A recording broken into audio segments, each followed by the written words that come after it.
Hello everyone, আসসালামু আলাইকুম। So HSC 2022 suggestion programme অর্থাৎ 22 ব্যাচের সাজেশন প্রোগ্রামের কেমিস্ট্রি উইকে সবাইকে জানাচ্ছি স্বাগতম। আজকে আমরা লেকচার 1 নিয়ে চলে আসলাম। আজকে আমাদের টপিক হচ্ছে রাসায়নিক পরিবর্তন। সো রাসায়নিক পরিবর্তন অধ্যায়ের আমরা অনেক কিছু A to Z সকল কিছুই আমরা শিখে ফেলবো। বিশেষ করে ইম্পর্টেন্ট জিনিসগুলো আমরা দেখার চেষ্টা করব। সো ইম্পর্টেন্ট জিনিসের মধ্যে আমি অলরেডি একটা লিখে রাখছি, এরকম অনেক অনেক টাইপ আমরা দেখব। সো যারা 22 ব্যাচের আছো এবং বিশেষ করে 22 এবং 23 ব্যাচের জন্য আমি বলবো যে ক্লাসটা খুবই ইম্পর্টেন্ট। সো সামনে তোমাদের এইচএসসি পরীক্ষা, সেটার জন্য 22 এবং 23-এর যেহেতু সিলেবাসটা সেম, সো 22-23 দুই ব্যাচের স্টুডেন্টরাই তোমরা আজকের ক্লাসটা সুন্দরভাবে কাজে লাগাবা। সো আশা করি তোমাদের কাছে সবকিছু ক্লিয়ার। যারা ক্লাসে আসো একটু জানাই দাও আমার সাউন্ড ভয়েস সবকিছু ক্লিয়ার কিনা, লেখাগুলো বোঝা যায় কিনা, সবকিছু একটু জানাই ফেলো। ওকে, একটু জানাও কারা কারা আসো ক্লাসে। সবকিছু যদি ওকে থাকে তাহলে আমরা স্টার্ট করব। সো 22 ব্যাচের তো আর বেশি দিন নাই পরীক্ষার, 3 মাসেরও কম সময়। সো আমাদেরকে সেইভাবেই প্রিপারেশনটা নিতে হবে। আমরা সেভাবেই চেষ্টা করতেছি তোমাদেরকে ফ্রিতে সুন্দর একটা সার্ভিস প্রোভাইড করার।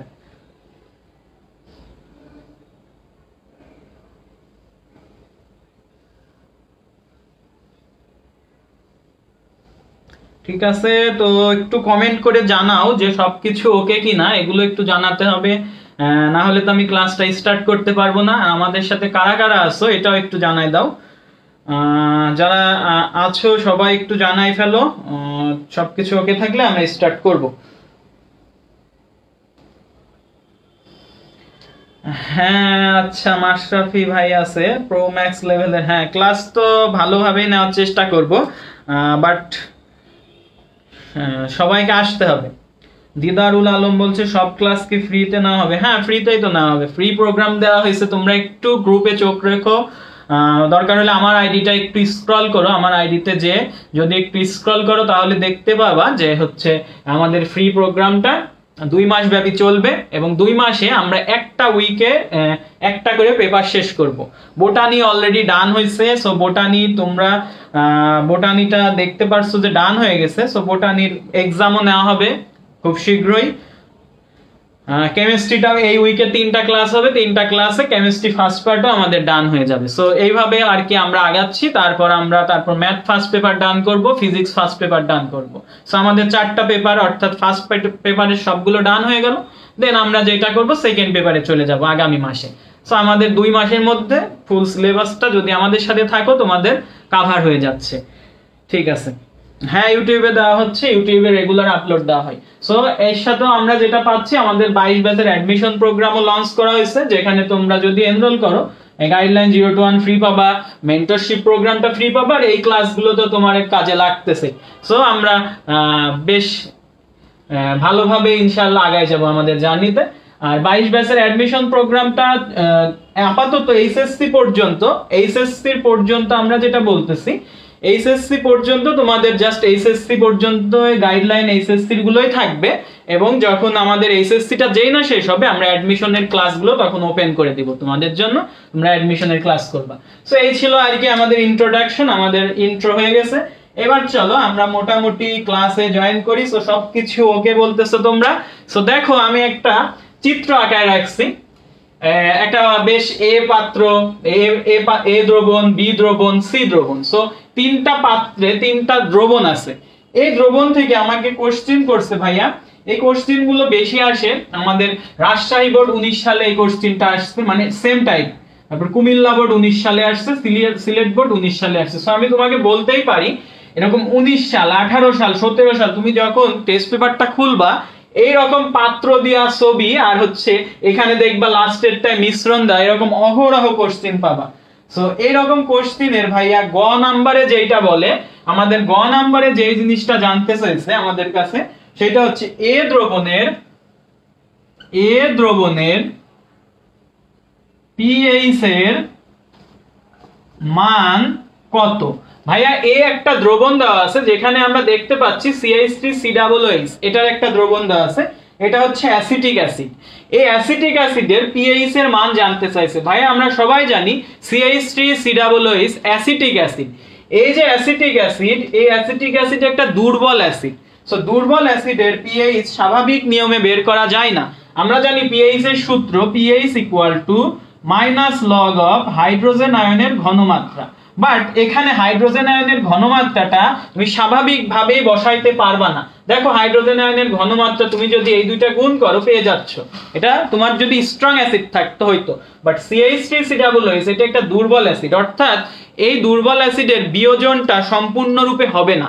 যেহেতু ভাইয়া বিয়োজনটা সম্পূর্ণরূপে হবে না, এর একটা বিয়োজন ধ্রুবক থাকবে। সো আমার কোশ্চেনে বলা আছে এই অ্যাসিডের বিয়োজন ধ্রুবকের মান, আমার কোশ্চেনে বলা আছে এই অ্যাসিডের বিয়োজন ধ্রুবকের মান 1.8 × 10⁻⁵।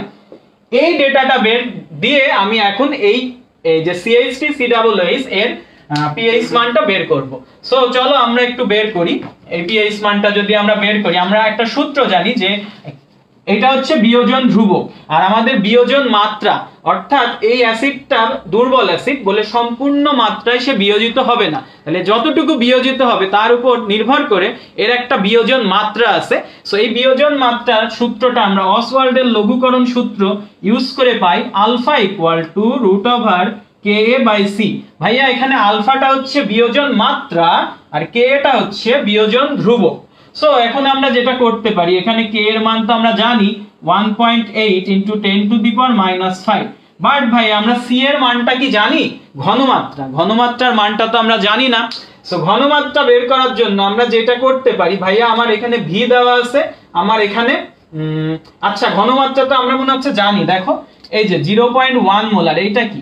এটাই তো ঘনমাত্রা। সো আমার ঘনমাত্রাও দেওয়া আছে। সো ঘনমাত্রাটা ডাইরেক্ট বসাই ফেললাম। এখন ভাই এখান থেকে তুমি আলফার একটা ভ্যালু পাবা। সো চলো আমরা আলফার ভ্যালুটা বসাই দিই। এখান থেকে তুমি আলফার একটা ভ্যালু পাবা। সেই আলফার ভ্যালুটা কত আমরা ডাইরেক্ট বসাই ফেলি। এটা হচ্ছে 0.0134, 0.0134। সো ভাইয়া আলফার ভ্যালু পেলে এটা হচ্ছে তার বিয়োজন মাত্রা। সো এখন এই আলফার ভ্যালু থেকে তুমি ইচ্ছা করলে এখানে হাইড্রোজেন আয়নের ঘনমাত্রাটা বের করে আনতে পারো। আলটিমেটলি পিএইচ বের করতে আমার কি লাগে দেখো তো, পিএইচ -log অফ হাইড্রোজেন আয়নের ঘনমাত্রা। সো হাইড্রোজেন আয়নের ঘনমাত্রাটা তুমি বের করে নিবা। হাইড্রোজেন আয়নের ঘনমাত্রা কি? বিয়োজন মাত্রা আলফা ইনটু ঘনমাত্রা সি। সো ভাই আলফার মান তুমি পেয়ে গেছো 0.0134 আর সি এর মানটা কত? সি এর মানটা 0.1। সো এই দুইটা গুণ করলে আমি যেই জিনিসটা পাবো সেটা হচ্ছে, সেই মানটা হচ্ছে 1.34। তোমরা ক্যালকুলেটর ইউজ করতে পারবা, প্যারা নাই, ক্যালকুলেটর ইউজ করে বের করো এইটা। সো ভাইয়া আমি আলফার মান পাইছি, হাইড্রোজেন আয়নের ঘনমাত্রা আলফার মানের সাহায্যে বের করছি। এখন পিএইচ সমান কি? পিএইচ সমান -log অফ হাইড্রোজেন আয়নের ঘনমাত্রা। সো আমরা যেটা করব -log অফ হাইড্রোজেন আয়নের ঘনমাত্রাটা বসাই দাও 1.34 × 10⁻⁻3। সো এখান থেকে তুমি সুন্দরভাবে ক্যালকুলেটর চেপে আমাকে বলে দাও তো পিএইচ মানটা কত আসবে। সবাই একটু বলে ফেলো যে পিএইচ মানটা কত হবে। দেখি সবার আগে কে বলতে পারো। সো দেখা যাক সবার আগে কে বলতে পারো। সো বলে ফেলো একটু, ক্যালকুলেটর হাতে নাও, যাদের ক্যালকুলেটর কাছে নেই একটু বলে ফেলো পিএইচ মানটা, একটু বলে ফেলো পিএইচ মানটা। সো ভাইয়া যদি আমি তোমাকে একটু হেল্প করি, আমার পিএইচ মানটা আসবে 2.873। সো আমরা একটা শিখে ফেললাম কি, একটা দুর্বল অ্যাসিড যদি দেওয়া থাকে তার পিএইচ নির্ণয়ের মেকানিজম গুলো। আমি প্রথম স্টেপ এটা করছি, এটা 1 নাম্বার স্টেপ, এটা 2 নাম্বার স্টেপ, এটা 3 নাম্বার স্টেপ। আশা করি আমরা সবাই বুঝতে পেরেছি আমাদের গ নাম্বারের অ্যানসারটা। ওকে, সবাই মনে হয় বুঝতে পারছো। সো এটা আমরা বুঝে ফেললাম, এটা আমাদের গ নাম্বার ছিল। এইটা কেন ভাইয়া এইভাবে করলেন? কারণ আমি দেখলাম CH3COOH এটা একটা দুর্বল অ্যাসিড। ভাই এখানে যদি দুর্বল অ্যাসিড না দিয়ে একটা দুর্বল ক্ষার থাকতো, সো ধরো এখানে CH3COOH না থেকে তোমার এখানে ছিল, আমি উপর দিয়ে একটু লিখে দিই, অ্যামোনিয়াম হাইড্রোক্সাইড। সো ভাইয়া আমরা সবাই জানি অ্যামোনিয়াম হাইড্রোক্সাইড একটা দুর্বল ক্ষার। তখন তুমি এই আলফা সমান জাস্ট এখানে লিখতে √KA/C এর জায়গায় তুমি এখানে লিখতে হচ্ছে √KB/C, মানে ক্ষারের বিয়োজন ধ্রুবক, বেজের বিয়োজন ধ্রুবক। সো তখন কি করতে? KB/C লিখতা। তখন তুমি এই জায়গায় KB/C করে এখানে একটা আলফার মান পাইতা। সেই আলফার মানটা ইউজ করে তুমি এখানে হাইড্রোজেন আয়নের ঘনমাত্রা আর বের করতে না, তুমি যেটা বের করতে, আমি একটু নিচে লিখে দিই, এখান থেকে তুমি যেহেতু ক্ষার, তুমি হাইড্রক্সিল আয়নের ঘনমাত্রাটা বের করতে। সো হাইড্রক্সিল আয়নের ঘনমাত্রা যখন তুমি পেয়ে যেতে এই আলফা ইনটু সি করে, দেন তুমি পিওএইচ এর সূত্রটা বসাতা। পিওএইচ এর সূত্র কি? মাইনাস লগ অফ হাইড্রক্সিল আয়নের ঘনমাত্রা। সো আমি একই সাথে কোন একটা দুর্বল অ্যাসিডের এবং কোন একটা দুর্বল ক্ষারের পিএইচ এবং পিওএইচ নির্ণয়ের যে মেকানিজম তোমাকে আমি একবারে দেখাই দিলাম। আশা করি আমরা পুরো বিষয়টা বুঝতে পেরেছি। আমরা এখন ঘ নাম্বারে অ্যাপ্রোচ করব।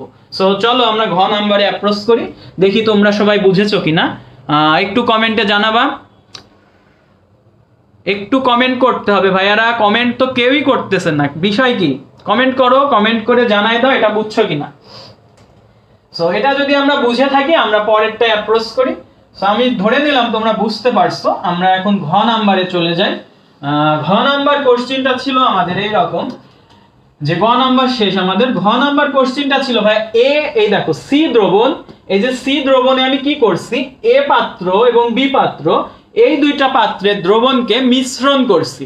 যদি এই দুইটা আমি মেশাই ফেলি তাহলে বলছে আমার যে মিশ্রণের প্রকৃতিটা বিশ্লেষণ করো। আমাকে বলছে এ এবং বি দ্রবণের মিশ্রণের সাহায্যে, মিশ্রণের পিএইচ গণনার মাধ্যমে, মিশ্রণের পিএইচ গণনার মাধ্যমে মানে তোমাকে বলছে এ আর বি দ্রবণ যদি আমি সি পাত্রের মধ্যে মেশাই ফেলি, সো তার একটা পিএইচ আসবে। সেই পিএইচ গণনার মাধ্যমে তোমাকে বলছে মিশ্রণের প্রকৃতি নির্ণয় করো, মিশ্রণের প্রকৃতি নির্ণয় করো।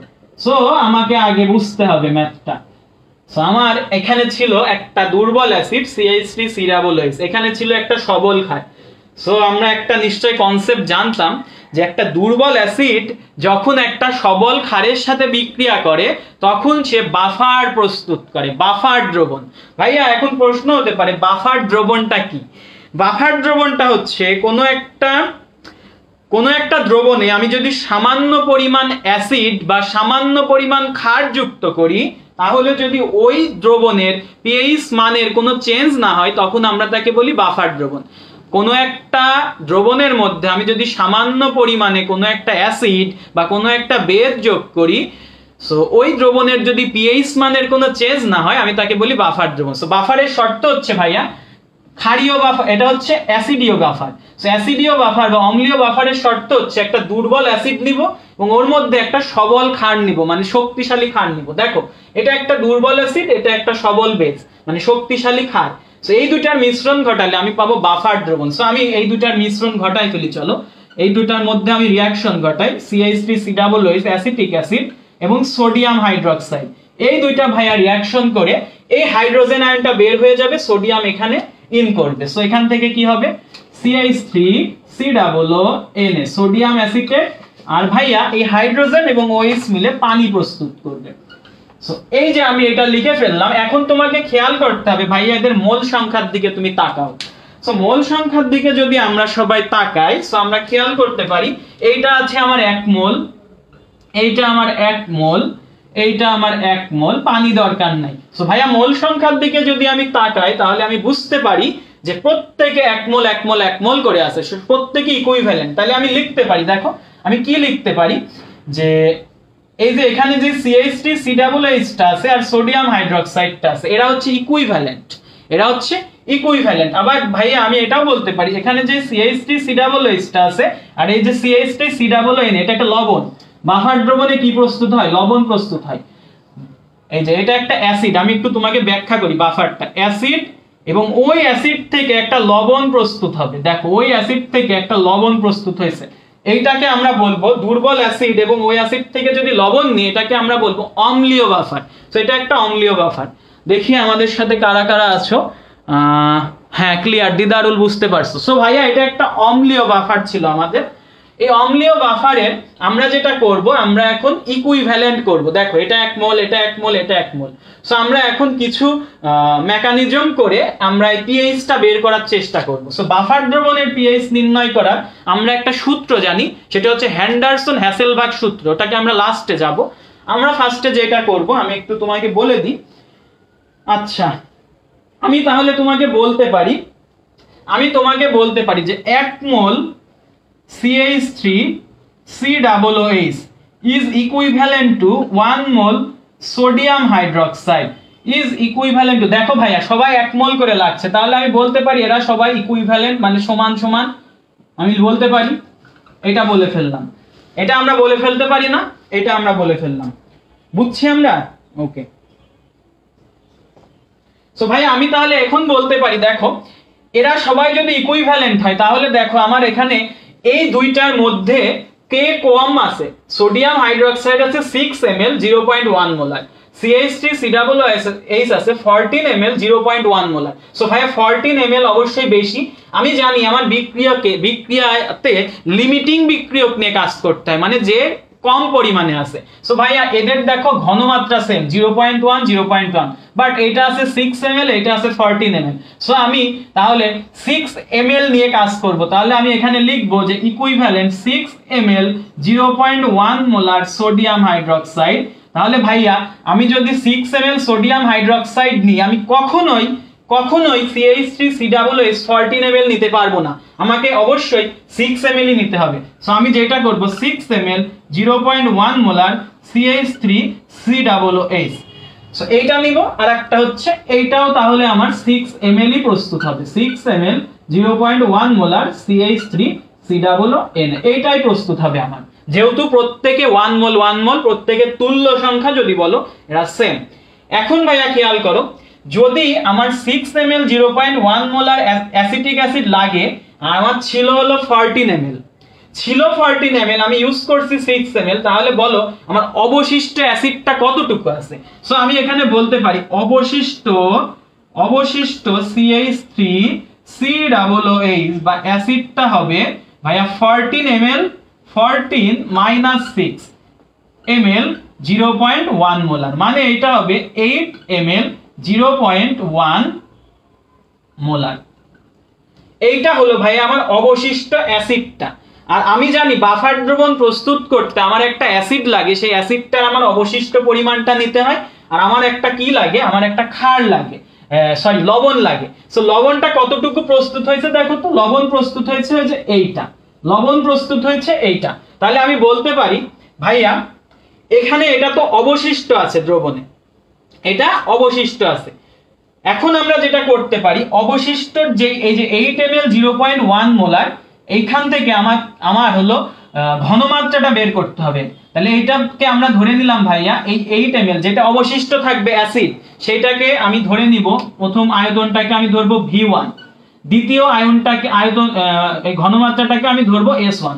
এখন ভাইয়া আমি কি করছি, এই যে অ্যাসিডটা আর ক্ষারটা একসাথে মিশাই ফেলছি এই পাত্রের মধ্যে। তাহলে ভাইয়া বলো এখানে আমার ছিল 14 ml দ্রবণ, এখানে ছিল 6 ml দ্রবণ, তাহলে দুইটা মিলে আমার মোট দ্রবণ কতটুকু হয়েছে 20 ml। তাহলে আমরা বলতে পারি আমার V2 এর মান হচ্ছে 20 ml। আমরা V2 জানি, S1 জানি, V1 জানি, V2 জানি, বাট আমরা S2 বের করব।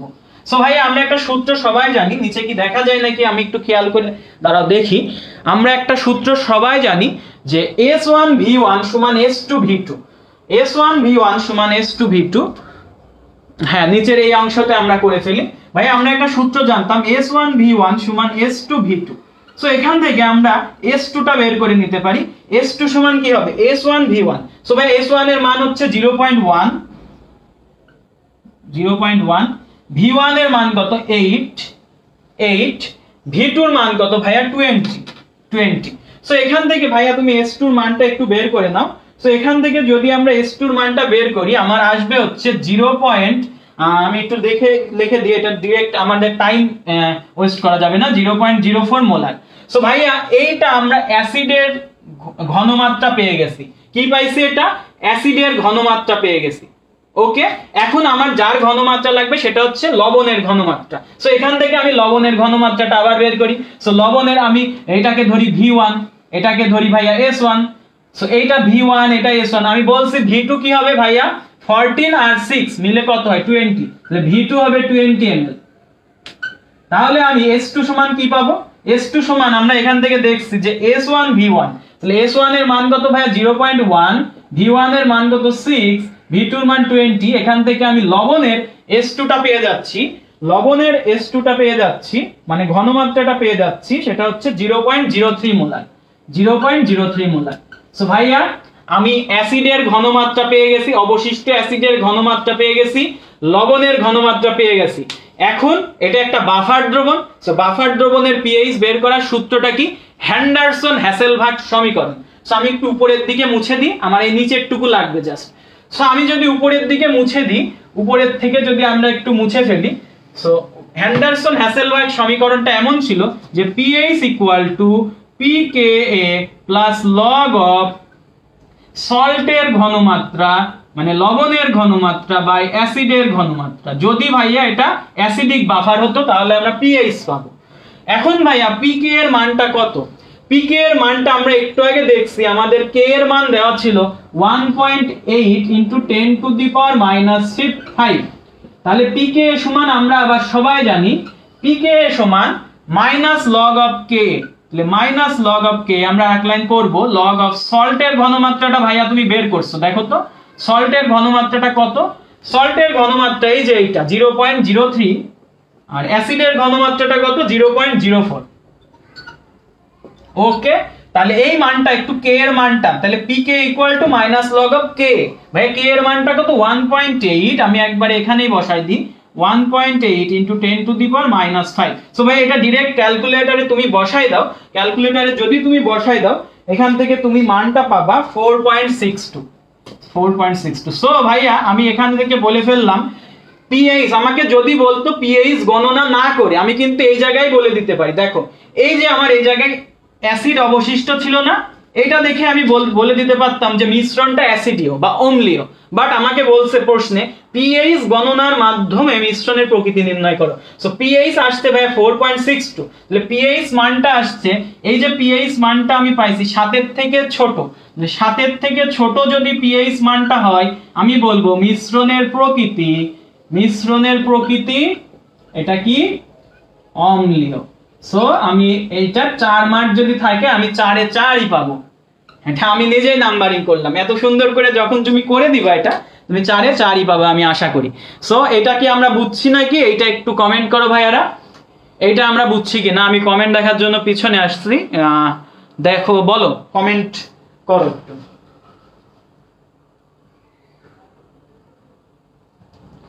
এইটা একটু বলো বুঝছো কিনা। সো প্রথমে আমরা যে কাজটা করছি, প্রথমে আমরা অ্যাসিডীয় দ্রবণের প্রথমে আমরা বাফার, এটা একটা বাফার আগে বুঝতে পারছি যে একটা দুর্বল অ্যাসিড এবং স্ট্রং বেস, তো এই দুটো আমি মিশ্রণ করছি, তখন আমি এটা 1 মোল লিখে একটা লবণ পাইছি। সো আমি একটা অ্যাসিড, দুর্বল অ্যাসিড পাইছি, একটা লবণ পাইছি, মানে এটা একটা বাফার দ্রবণ। সো সেই বাফার দ্রবণের আমি পিএইচ বের করছি। পিএইচ বের করার জন্য আমরা যেটা করছি ইকুইভ্যালেন্ট করছি ফার্স্টে। ইকুইভ্যালেন্ট করার পর দেখছি ভাই অবশিষ্ট অ্যাসিডটা অবশিষ্ট থাকবে। অবশ্যই বাফার দ্রবণ প্রস্তুত করতে গেলে আমি যদি অম্লীয় বাফার প্রস্তুত করি আমার দুর্বল অ্যাসিডটা অবশ্যই অবশিষ্ট থাকতে হবে। আমি যদি ক্ষারীয় বাফার প্রস্তুত করি তাহলে আমার দুর্বল ক্ষারটা অবশ্যই অবশিষ্ট থাকতে হবে। সো এই কোশ্চেনটা রাজশাহী বোর্ডের, সম্ভবত এই কোশ্চেনটা রাজশাহী বোর্ডের একটা কোশ্চেন 19 সালের। আমি এটা কুমিল্লা বোর্ডেও সেম টাইপের কোশ্চেন আসছে, সিলেট বোর্ডেও আসছে এবং 18-17 সালে ভিউজ আসছে এই কোশ্চেনের ধরনের, আমরা বুঝে ফেললাম। এবার আমরা সেকেন্ড কোশ্চেনে যাব। আমাদের ফার্স্ট টাইপ হচ্ছে, তাহলে ফার্স্ট টাইপ হচ্ছে দুর্বল অ্যাসিড এবং দুর্বল ক্ষারের পিএইচ নির্ণয়, এটা হয়ে গেছে। আর হচ্ছে বাফার দ্রবণের পিএইচ নির্ণয় আর দ্রবণের প্রকৃতি নির্ণয়। আমাদের 3টা টাইপ অলরেডি ডান, বুঝছো? মানে পিএইচ সংক্রান্ত 3টা টাইপ আমরা ডান করছি। সো এটা গেল আমাদের প্রথম কোশ্চেন। আমরা এখন দ্বিতীয় কোশ্চেনে যাব। আমরা সবাই যখন কোশ্চেন ব্যাংক সলভ করতে যাবা, টেস্ট পেপার সলভ করতে যাবা, দেখবা এই অধ্যায় খুললেই তোমরা কেপি কেসির হিউজ ম্যাথ পাবা। সো চলো আজকে আমরা কেপি কেসিতে চলে যাই। আমাদের পরের টাইপটা হচ্ছে কেপি অ্যান্ড কেসি। সো আমাদের পরের টাইপটা হচ্ছে কেপি অ্যান্ড কেসি নির্ণয়। সো এখন চলো আমরা সবথেকে বেশি যেটা আসছে ওইটা করব, কেপি কেসি। আচ্ছা চলো এটা দাঁড়াও, আমরা উদাহরণ নিয়ে নিই ডিরেক্ট। সো ভাই আমাদের একটা কোশ্চেন বলছে এখানে, এই কোশ্চেনটা আসছে হচ্ছে 18 সালে 4টা বোর্ডে।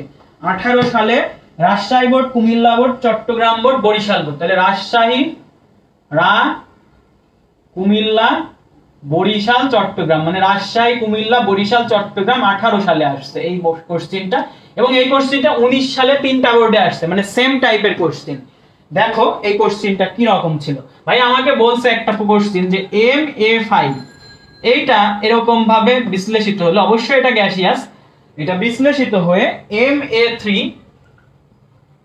MA3 প্রস্তুত করছে প্লাস A2 প্রস্তুত করছে, A2, সো এটাও গ্যাসিয়াস এটাও গ্যাসিয়াস, বাট এই জায়গায় একটা মাইনাস দিয়ে এখানে তোমাকে তাপ দেওয়া আছে, সো মাইনাস দিয়ে এখানে না, তার মানে এইটা যখন ভেঙে গেল, এই যে MA5 ভেঙে গিয়ে বা বিশ্লেষিত হয়ে আমার দুইটা যৌগ প্রস্তুত করছে, একটা হচ্ছে MA3 আর একটা হচ্ছে A2, এবং কিছু পরিমাণ তাপ ভাইয়া এখানে কিন্তু এখানে মাইনাস দেওয়া মানে এই সাইডে যদি তুমি নিয়ে আসো এই তাপটাকে, কিছু পরিমাণ তাপ এই বিক্রিয়ায় এক্সট্রা করে দেওয়া লাগছে।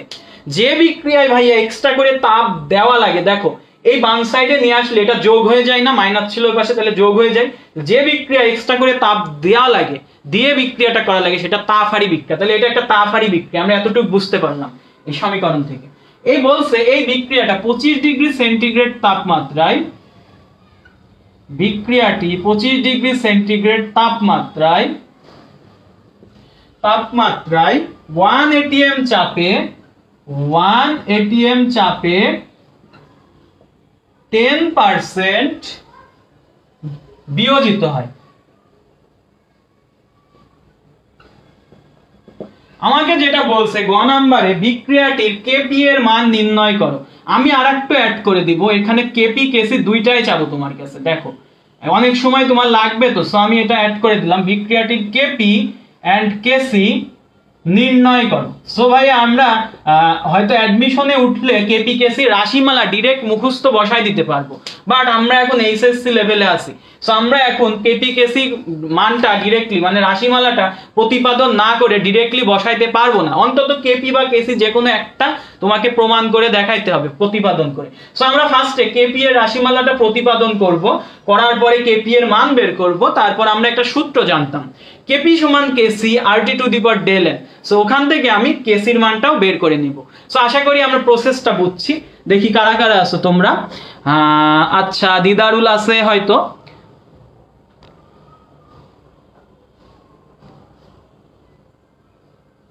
আচ্ছা একটু দেখা যায় কি স্পষ্ট কি দেখা যাচ্ছে নাকি একটু ঝাপসা লাগতেছে, আমি একটু করার চেষ্টা করতেছি এখানে।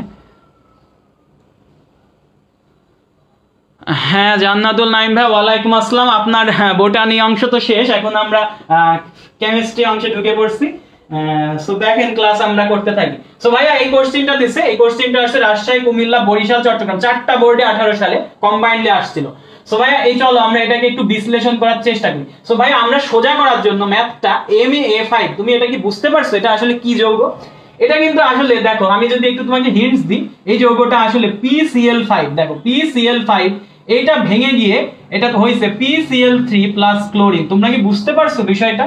আসলে কিন্তু এইটা বাট ছদ্মবেশে এটা দেওয়া আছে, বাট আমাকে তো বলে নাই যে ভাই তুমি ছদ্মবেশটা ঠিক করে ম্যাথ করো, আমাকে ছদ্মবেশেই করতে বলছে। সো এটা আমরা বুঝতে পারলাম যে এই জিনিসটা দিছে, বাট এটা আমার দরকার নাই। আমি এখন যেটা করব ভাই, এই বিক্রিয়াটা তুমি লিখে ফেলো, এই বিক্রিয়াটা তোমার অ্যানসার শুরু করো, এই বিক্রিয়াটা লিখো MA5, এটা বিক্রিয়া করে আমার তৈরি করছে MA3 প্লাস A2, ওই তাপের অংশটা বাদ রাখলাম। এখন ভাইয়া আমরা যখন স্বাভাবিক অবস্থায় করতে যাই তখন আমরা যেটা করি প্রাথমিক অবস্থায় বের করি। সো প্রাথমিক অবস্থায় তুমি এই সাইডে একটু লিখো প্রাথমিক অবস্থায়। ভাই প্রাথমিক অবস্থায় যখন ধরো একদম টাইম শূন্য, তখন একটা বিক্রিয়কের পরিমাণ থাকে একদম সর্বোচ্চ মানে 100 ভাগ বা 1 ভাগ। সো বিক্রিয়ক থাকে ভাইয়া একদম পুরোটা 1 অংশ, আর উৎপাদ থাকে দুইটায় 0 0, মানে কিছু উৎপাদই পরিণত হয় না। দেন যখন ভাইয়া এই বিক্রিয়াটাই সাম্যাবস্থায় পৌঁছায়, যখন এই বিক্রিয়াটা সাম্যাবস্থায় পৌঁছায়, আমি ধরে নিলাম এই বিক্রিয়াটা আলফা মোল পরিমাণে বিয়োজিত হয়। ধরলাম ভাইয়া এইটা আমি ধরে নিই এর বিয়োজন মাত্রাটা আমি আলফা, এটা আমি ধরে নিলাম এই বিক্রিয়ার বিয়োজন মাত্রা আলফা। তাহলে আমি বলতে পারি ভাইয়া এটা কয় মোল উৎপন্ন হয়েছে, এটা কিন্তু 1 মোল, এটাও 1 মোল। তাহলে এই বিক্রিয়াটায় সাম্যাবস্থায় এই MA5 ভেঙে এই জায়গায় আলফা মোল তৈরি হবে, এই জায়গায়ও আলফা মোল তৈরি হবে।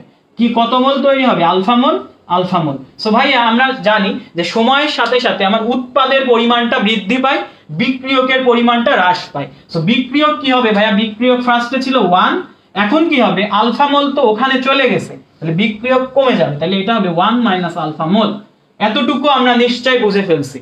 এতটুকু যদি আমরা বুঝি দেন আমরা নেক্সটে প্রসিড করি।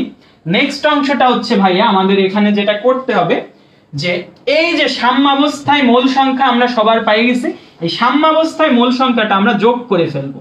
সাম্যাবস্থায় মোট মোল সংখ্যা, সো সাম্যাবস্থায় মোট মোল সংখ্যা আমার কি হবে ভাইয়া, এটার জন্য কি আছে 1 minus alpha plus alpha plus alpha, দেখো সবগুলো আমি যোগ করে দিছি। সো ভাইয়া তুমি যদি যোগ করো তুমি পাবা আলফা আলফা, আচ্ছা এই আলফা আর এই আলফা কেটে যাবে, তাহলে এখানে থাকবে 1 প্লাস আলফা, তাহলে সাম্যাবস্থায় মোল সংখ্যা আসবে 1 প্লাস আলফা মোল। আমরা এতটুকু কি বুঝছি কিনা?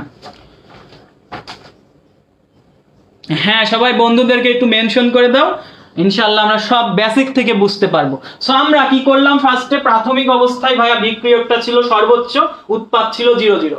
সাম্যাবস্থায় হয়েছে কি, আমার উৎপাদ তৈরি হয়েছে আলফা আলফা করে, কারণ এটা 1 মোল 1 মোল, আর বিক্রিয়ক ওই আলফা মোল কমে গেছে। এবার আমি সাম্যাবস্থায় এদের মোট মোল সংখ্যাটা যোগ করে ফেলছি। সো আমরা এখন কি করব, আমরা কেপির রাশিমালা জানি, কেপির রাশিমালা নির্ণয়ের জন্য আমাদের প্রত্যেকটা আংশিক চাপ বের করতে হবে। এই যে MA5 এটার আংশিক চাপ বের করতে হবে, এই যে MA3 এটার আংশিক চাপ বের করতে হবে, এই যে A2 এটার আংশিক চাপ বের করতে হবে। এখন প্রশ্ন হচ্ছে ভাইয়া তুমি আংশিক চাপ বের করার সূত্র কি জানো? আমি তোমাকে একটু মনে করাই দিই। ধরো ভাই আমি এই জিনিসটার আংশিক চাপ বের করতে চাই, তাহলে আমি লিখলাম P অফ MA5 এটার আংশিক চাপ তোমাকে আমি বের করতে দিছি, এটার আংশিক চাপ। কোন আংশিক চাপ বের করার সূত্রটা আমি একটু তোমাকে বলে দিই। আংশিক চাপ বের করার সূত্রটা হচ্ছে ভাই মোল ভগ্নাংশ ইনটু মোট চাপ। এখন প্রশ্ন হচ্ছে ভাইয়া তুমি কি মোল ভগ্নাংশ জানো? মোল ভগ্নাংশ কিভাবে বের করে? মোল ভগ্নাংশ যেভাবে বের করে সেটা হচ্ছে, মোল ভগ্নাংশ বের করা, যেহেতু ভাইয়া আমি আংশিক চাপ বের করছি এইটা MA5 মানে বিক্রিয়কটা, তো মোল ভগ্নাংশ মানে হচ্ছে সাম্যাবস্থায় ওর মোল সংখ্যা উপরে দিবা। সাম্যাবস্থায় এই জিনিসের মোল সংখ্যা ছিল 1 মাইনাস আলফা, আর মোট মোল সংখ্যাটাকে নিচে দিবা। ভাইয়া সাম্যাবস্থায় মোট মোল সংখ্যা ছিল 1 প্লাস আলফা, আর মোট প্রেসারটাকে আমি এখন আপাতত বলতেছি, আমার মোট প্রেসারটা হচ্ছে, আমি যেহেতু প্রতিপাদন করছি মোট প্রেসারটা বললাম P, তাহলে আমি PA5 এর আংশিক চাপ পেয়ে গেলাম। আমি সেম ভাবে এখন MA3 এর আংশিক চাপ বের করব। সো MA3 এর আংশিক চাপটা বের করব। সো বের করি চলো আমরা। সো আংশিক চাপ যদি বের করি ভাইয়া আমি এর উপরে কি দিব, উপরে দিব PMA3 এটার হচ্ছে মোল সংখ্যা আলফা, নিচে দিব মোট মোল সংখ্যা সাম্যাবস্থায় 1 plus alpha into P, and last আমরা বের করব A2 এটা। তাহলে আমরা P অফ A2 এর আংশিক চাপ বের করব। ভাইয়া মোল ভগ্নাংশটা কিভাবে বের করে? সো মোল ভগ্নাংশ বের করে হচ্ছে এইভাবে যে উপরে দেয় হচ্ছে সাম্যাবস্থায় ওর মোল সংখ্যা, নিচে দেয় হচ্ছে মোট মোল সংখ্যা ইনটু P। সো আমরা এই সাইডে যে কাজটা করলাম ভাইয়া, প্রত্যেকটা আংশিক চাপ বের করে নিলাম, কারণ কেপি বের করার সময় আমাদের আংশিক চাপ লাগবে। এখন আমরা কি করব, কেপির মানটা বের করব। কেপি সমান আমরা জানি যে উপরে দিব উৎপাদের আংশিক চাপ। ভাইয়া এখানে উৎপাদ কে? উৎপাদ হচ্ছে PMA3 আর PA2, তাহলে আমরা উৎপাদের আংশিক চাপ দিব P of MA3 into P of A2, আর নিচে দিব হচ্ছে বিক্রিয়কের আংশিক চাপ, বিক্রিয়কটাকে এটা হচ্ছে MA5। সো ভাই আমরা আংশিক চাপ সবাই বের করে ফেলছি, এখন জাস্ট মানগুলো ইনপুট দিব। সো মানগুলো যদি ইনপুট দাও তাহলে উপরে পাবা ভাইয়া, উপরে দুইটা, এই দুইটা গুণ দিবা। সো এই দুইটা আমরা যদি দেখো দুইটা সেম জিনিস, সো দুইটা সেম জিনিস আমরা চলে একবারে লিখে ফেলি। দুইটা সেম জিনিস, দেখো এই দুইটা সেম জিনিস, তাহলে আমরা বলতে পারি এই দুইটা যদি ভাইয়া তুমি গুণ করো আমাদের আসবে আলফা স্কয়ার P স্কয়ার, উপরে আসবে হচ্ছে আমাদের আলফা স্কয়ার P স্কয়ার, আর নিচে আসবে 1 প্লাস আলফা তার হোল স্কয়ার। আমরা কি বুঝতে পারি নাকি একটু বলো? এই দুইটা সেম জিনিস, দেখো এই দুইটাকে আমার উপরে আংশিক চাপ গুণ করতে হবে। সো আমি কি পেলাম, আলফা স্কয়ার P স্কয়ার, নিচে পেলাম 1 প্লাস আলফা স্কয়ার, আর নিচে যেটা পাবো ভাইয়া, নিচে হলো এই যে বিক্রিয়কেরটা দিব, মানে এইটাকে নিচে দিব। সো এটাকে নিচে লিখে ফেলি আমরা, চলো এটাকে যদি আমরা লিখি 1 minus alpha by 1 plus alpha into P। So এখন আমরা যেটা করব, এটাকে যদি একটু সাইড চেঞ্জ করি ভাইয়া, এটাকে লিখতে পারি কেপি সমান আলফা স্কয়ার পি স্কয়ার, এটাকে লিখতে পারি 1 প্লাস আলফা, একটু ভেঙে ভেঙে লিখি, এটা হচ্ছে 1 প্লাস আলফা হোল স্কয়ার, এটাকে এইভাবে লিখলাম। আর এই নিচেরটাকে আমি এখন উপরে পাঠাবো। সো যদি ভাইয়া উপরে পাঠান তাহলে কি আসবে, এই যে নিচে কি ছিল 1 প্লাস আলফা, এটা উপরে চলে যাবে, 1 প্লাস আলফাকে উপরে দিলাম, আর নিচে আছে আমার 1 মাইনাস আলফা ইনটু পি। দেখো ভাইয়া এখান থেকে কাটাকাটি হয়, এই 1 প্লাস আলফা এই 1 প্লাস আলফা কেটে যায়, আর এখান থেকে একটা পি কাটে, দেখো এই একটা পি, আর এখান থেকে পি স্কয়ার কেটে এখানে পি থাকে। তাহলে আমার কেপি রাশিমালাটা হচ্ছে আলফা স্কয়ার বাই 1 প্লাস, এখানে দেখো কি কি থাকে, এখানে থাকে 1 প্লাস আলফা 1 মাইনাস আলফা, দুইটা মিলে কি হয় 1 মাইনাস আলফা স্কয়ার ইনটু, আচ্ছা 1 minus alpha square into P. So এই হচ্ছে আমার সেই কেপি রাশিমালা যেটা আমাকে প্রস্তুত করতে তারা বলছিল। দেখো আমরা পেয়ে গেছি, এই কেপি রাশিমালাটা পেয়ে গেছি। আমরা কি বুঝছি? আমরা আশা করি বুঝতে পারছি, এই কেপির রাশিমালা পেয়ে গেলাম। এখন রাশিমালাটায় আমাদের দরকার ছিল বাদ বাকি সব প্রসেস বুঝছি কিনা। ভাই ফার্স্টে আমি ইকুয়েশন লিখছি, দেন আমি কি করছি, প্রাথমিক অবস্থায় উৎপাদ ছিল 0, সাম্যাবস্থায় উৎপাদ আলফা মোল তৈরি হয়েছে, এরা হয়ে গেছে, তারপর সাম্যাবস্থায় সবগুলো যোগ করে দিছি। সো তারপরে প্রত্যেকটা আংশিক চাপ বের করছি, তারপর কেপিতে কি করছি, উৎপাদের আংশিক চাপ বাই বিক্রিয়কের আংশিক চাপ মান বসিয়ে আমি প্লাস এইটা পাইছি। এখন আমি এই লাইনটা থেকে আমি এখন অঙ্ক করে ফেলবো। সো আমার কেপির মানটা আমি পেয়ে গেছি, আমি আরেকবার এই জায়গাটায় লিখি, কেপি সমান আমি পাইছি alpha square by 1 minus alpha square into P. এখন তোমার একটা তথ্য দেওয়া ছিল এখানে, 25 ডিগ্রি সেন্টিগ্রেড তাপমাত্রায় 1 এটিএম চাপে বিক্রিয়াটি 10% বিয়োজিত হয়। এই যে বিয়োজিত হয় এইটাই হচ্ছে আমার আলফা। তাহলে আমার বলা আছে ভাই আলফার মান হচ্ছে 10/100, মানে 10%, মানে কি 10/100, মানে এটা হচ্ছে 0.1, এটার আলফার মান হচ্ছে ভাই 0.1। এখন যেই সব জায়গায় তুমি আলফা পাবা সব জায়গায় 0.1 বসাই দাও, আর এই যে 1 এটিএম চাপ মানে কি পি এর মান আছে 1 এটিএম। সো এখন আমরা খুব আরামে ম্যাথটা করে ফেলবো। কেপি সমান আলফা স্কয়ার মানে কি 0.1 এর স্কয়ার 1 মাইনাস 0.1 এর square into whole square plus P এর মান কত ভাই 1। এটা যদি তুমি ক্যালকুলেশন করো আমার অ্যানসারটা আসবে 0.01 এটিএম। সো ভাইয়া এই পর্যন্তই মূলত আমার ম্যাথটা ছিল, বাট আমি একটা লেস জুড়ে দিছি এটার সাথে। লেসটা কি ভাইয়া, যে কেপি থেকে তুমি কেসিটাও আমাকে বের করে দাও, পরীক্ষায় আছে, অন্যান্য বোর্ডে আসে। সো আমি কেপির রাশিমালা প্রতিপাদন করছি, সেখান থেকে কেপি বের করছি। আমি এবার আরেকটা সূত্র দিয়ে কেসিটা বের করতে চাই। সেই কেসি বের করার সূত্র হচ্ছে KP equal to KC into RT to the power del N. So ভাইয়া এখানে আমরা কেপির মানটা অলরেডি জানি 0.01, কেসির মান আমি বের করব। ভাই প্রশ্ন হচ্ছে এখন আমি এখানে আর এর মানটা কত বসাবো। সো ভাইয়া দেখো আমি পি এখানে যে চাপগুলো পাইছি সবগুলো এটিএম এ বসাইছি। চাপ যদি আমি এটিএম এ বসাই তাহলে আর এর মানটা আমি লিটার এটিএম এ বসাতে হবে আমাকে মাস্ট। আর এর মান লিটার এটিএম কত 0.0121 লিটার এটিএম পার মোল পার কেলভিন। আমি এই এককটায় আর এর মান বসাবো। সো বসাই ফেলো 0.0821। আর ভাইয়া টি এর মান কত দেখো বলা আছে আমার 25 ডিগ্রি সেন্টিগ্রেড, মানে এটা 298 কেলভিন। 273 যোগ করো কেলভিন এককে বসাও। আর ডেল এন এর মান কত এইটা এখন বুঝতে হবে। ভাই ডেল এনটা হচ্ছে গ্যাসীয় অবস্থায়, ডেল এন এর মান হচ্ছে গ্যাসীয় অবস্থায় উৎপাদের মোল সংখ্যা। ভাইয়া দেখো এখানে উৎপাদ কয় মোল আছে, গ্যাসীয় অবস্থায় 2 মোল, 1 মোল। তাহলে গ্যাসীয় অবস্থায় উৎপাদের মোল সংখ্যা মাইনাস গ্যাসীয় অবস্থায় বিক্রিয়কের মোল সংখ্যা কয় মোল আছে 1 মোল। তাহলে ডেল এন এর মান হচ্ছে 1। সো মাথার উপর 1 বসাই দাও। তাহলে আমি বলতে পারি ভাইয়া এখান থেকে কেসি এর মানটা তুমি যদি হিসাব করো, তোমরা একটু বাসায় এটা প্র্যাকটিস করে বের করবা, অথবা এখনই আমাকে কমেন্টে জানাই দাও দেখি কারা আছো। সো আমরা আশা করি গ নাম্বারটা সুন্দরভাবে বুঝে ফেলছি, দেখি কারা কারা বুঝছো। সো ভাইয়া একটু কমেন্ট করো বুঝছো কিনা। ওকে, সো আমরা যদি বুঝে থাকি একটু কমেন্টে লিখবো যে ডান, আমরা এটা বুঝছি। এটা ছিল আমাদের একটা হিউজ ক্যালকুলেশনের টাইপ, আমরা আশা করি সবাই বুঝছি। এটা বেশ মজাদার একটা ছিল। এখন আরো কিছু কনসেপ্ট এখানে ছিল, সেই কনসেপ্টগুলো হচ্ছে এরকম যে ভাইয়া এখানে যদি 1 মোল না থেকে যদি সামথিং এরকম 2 মোল থাকতো, তখন আমার কেপি কেসিটা কেমন ভাবে আমি নির্ণয় করতাম। দেখো তখন আমি কিভাবে নির্ণয় করতাম, ধরো আমার এরকম আছে, তখন আমি যখন আমি কেপিটা বের করব তখন আমি কি করব, আংশিক চাপটা কোথায় দিব, উপরে দিব।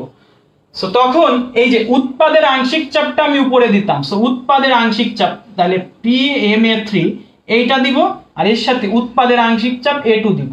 বাট প্রশ্ন হচ্ছে ভাই আগের বার আমি কোনো উপরে পাওয়ার দিয়েছিলাম না, এবার কি পাওয়ার দিব কোনো?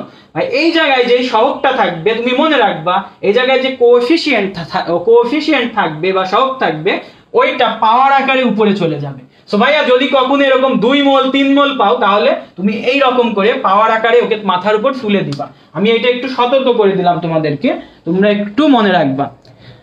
বুঝতে পারছো? আচ্ছা কমেন্ট আর আসে না তো, দেখি না, কমেন্ট করো একটু। সো দেখো আমি একটা তোমাকে দেখাই দিই, দেখো আমাদের ধরো একটা রিঅ্যাকশন এরকম আছে, দেখো নাইট্রোজেন প্লাস 3 অণু হাইড্রোজেন এরা বিক্রিয়া করে আমাকে প্রস্তুত করে দিছে 2 অণু অ্যামোনিয়া। সো ভাইয়া আমাকে বলছে এই বিক্রিয়ায় তুমি জাস্ট কেপি রাশিমালাটা, এমসিকিউতে ধরো বলছে কেপি রাশিমালাটা আমাকে দেখাও জাস্ট। সো কেপি রাশিমালাটা কেমন হবে ভাইয়া, আমি জানি উপরে কি দিব, উৎপাদের আংশিক চাপ। সো উৎপাদ কে অ্যামোনিয়া, তো উৎপাদ হচ্ছে ammonia, so P of ammonia মানে এটা আংশিক চাপ অফ অ্যামোনিয়া। ভাইয়া এর মাথার উপর কত দিব, কোএফিসিয়েন্ট মানে সহগটা কত 2, তাই এর মাথার উপর দিবা 2, আর নিচে দিবা বিক্রিয়ক, তাহলে আমি দিব আংশিক চাপ অফ নাইট্রোজেন আর আংশিক চাপ অফ হাইড্রোজেন। এখন ভাইয়া এর মাথার উপর তুমি কত দিবা, এর সামনে 1 আছে, সো সামনে উপরে কিছু 1 দেওয়াও যা না দেওয়া তা, আর এর সামনে আছে হচ্ছে হাইড্রোজেন, সো হাইড্রোজেনের সামনে আছে কত 3, সো এই 3টাকে তুমি মাথার উপর তুলে দাও। সো আমরা আশা করি কোএফিসিয়েন্ট থাকলে কিভাবে কি করতে হবে আমরা বুঝতে পারছি। এটা ছিল আমাদের গ নাম্বার। এন্ড ঘ নাম্বারটা আমাদের আরো মজার, যেটা আমরা অলরেডি জানি, এটা তাহলে আমরা বুঝছি, আশা করি সকলেই কমেন্ট করেছো, বুঝতে পারছি। আর ঘ নাম্বারটাই আমরা চলে যাই। চলো এখন প্রশ্ন হচ্ছে ভাইয়া তোমরা কি আসো কিনা ক্লাসে, এটা হচ্ছে কথা। আমি তো পড়াচ্ছি, তোমরা তো কমেন্ট করতেছো না, এইটাই হলো সমস্যা। কমেন্ট করো একটু, একটু কমেন্ট করতে হবে।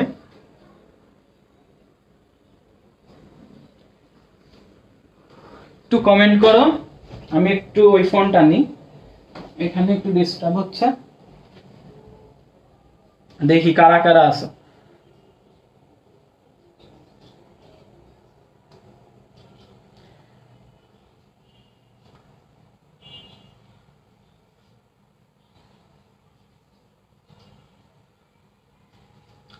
ওকে দেখি কারা কারা আছো।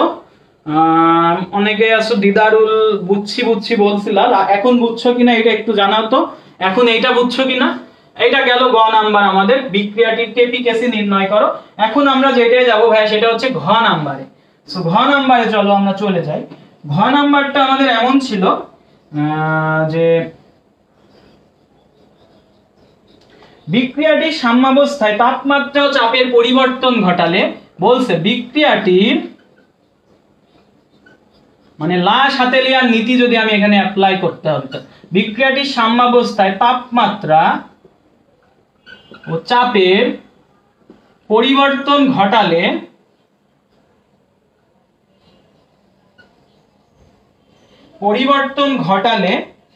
আমাকে বলছে পরিবর্তন ঘটালে উৎপাদের উপর কিরূপ প্রভাব পড়ে, উৎপাদের উপর কিরূপ প্রভাব ফেলে।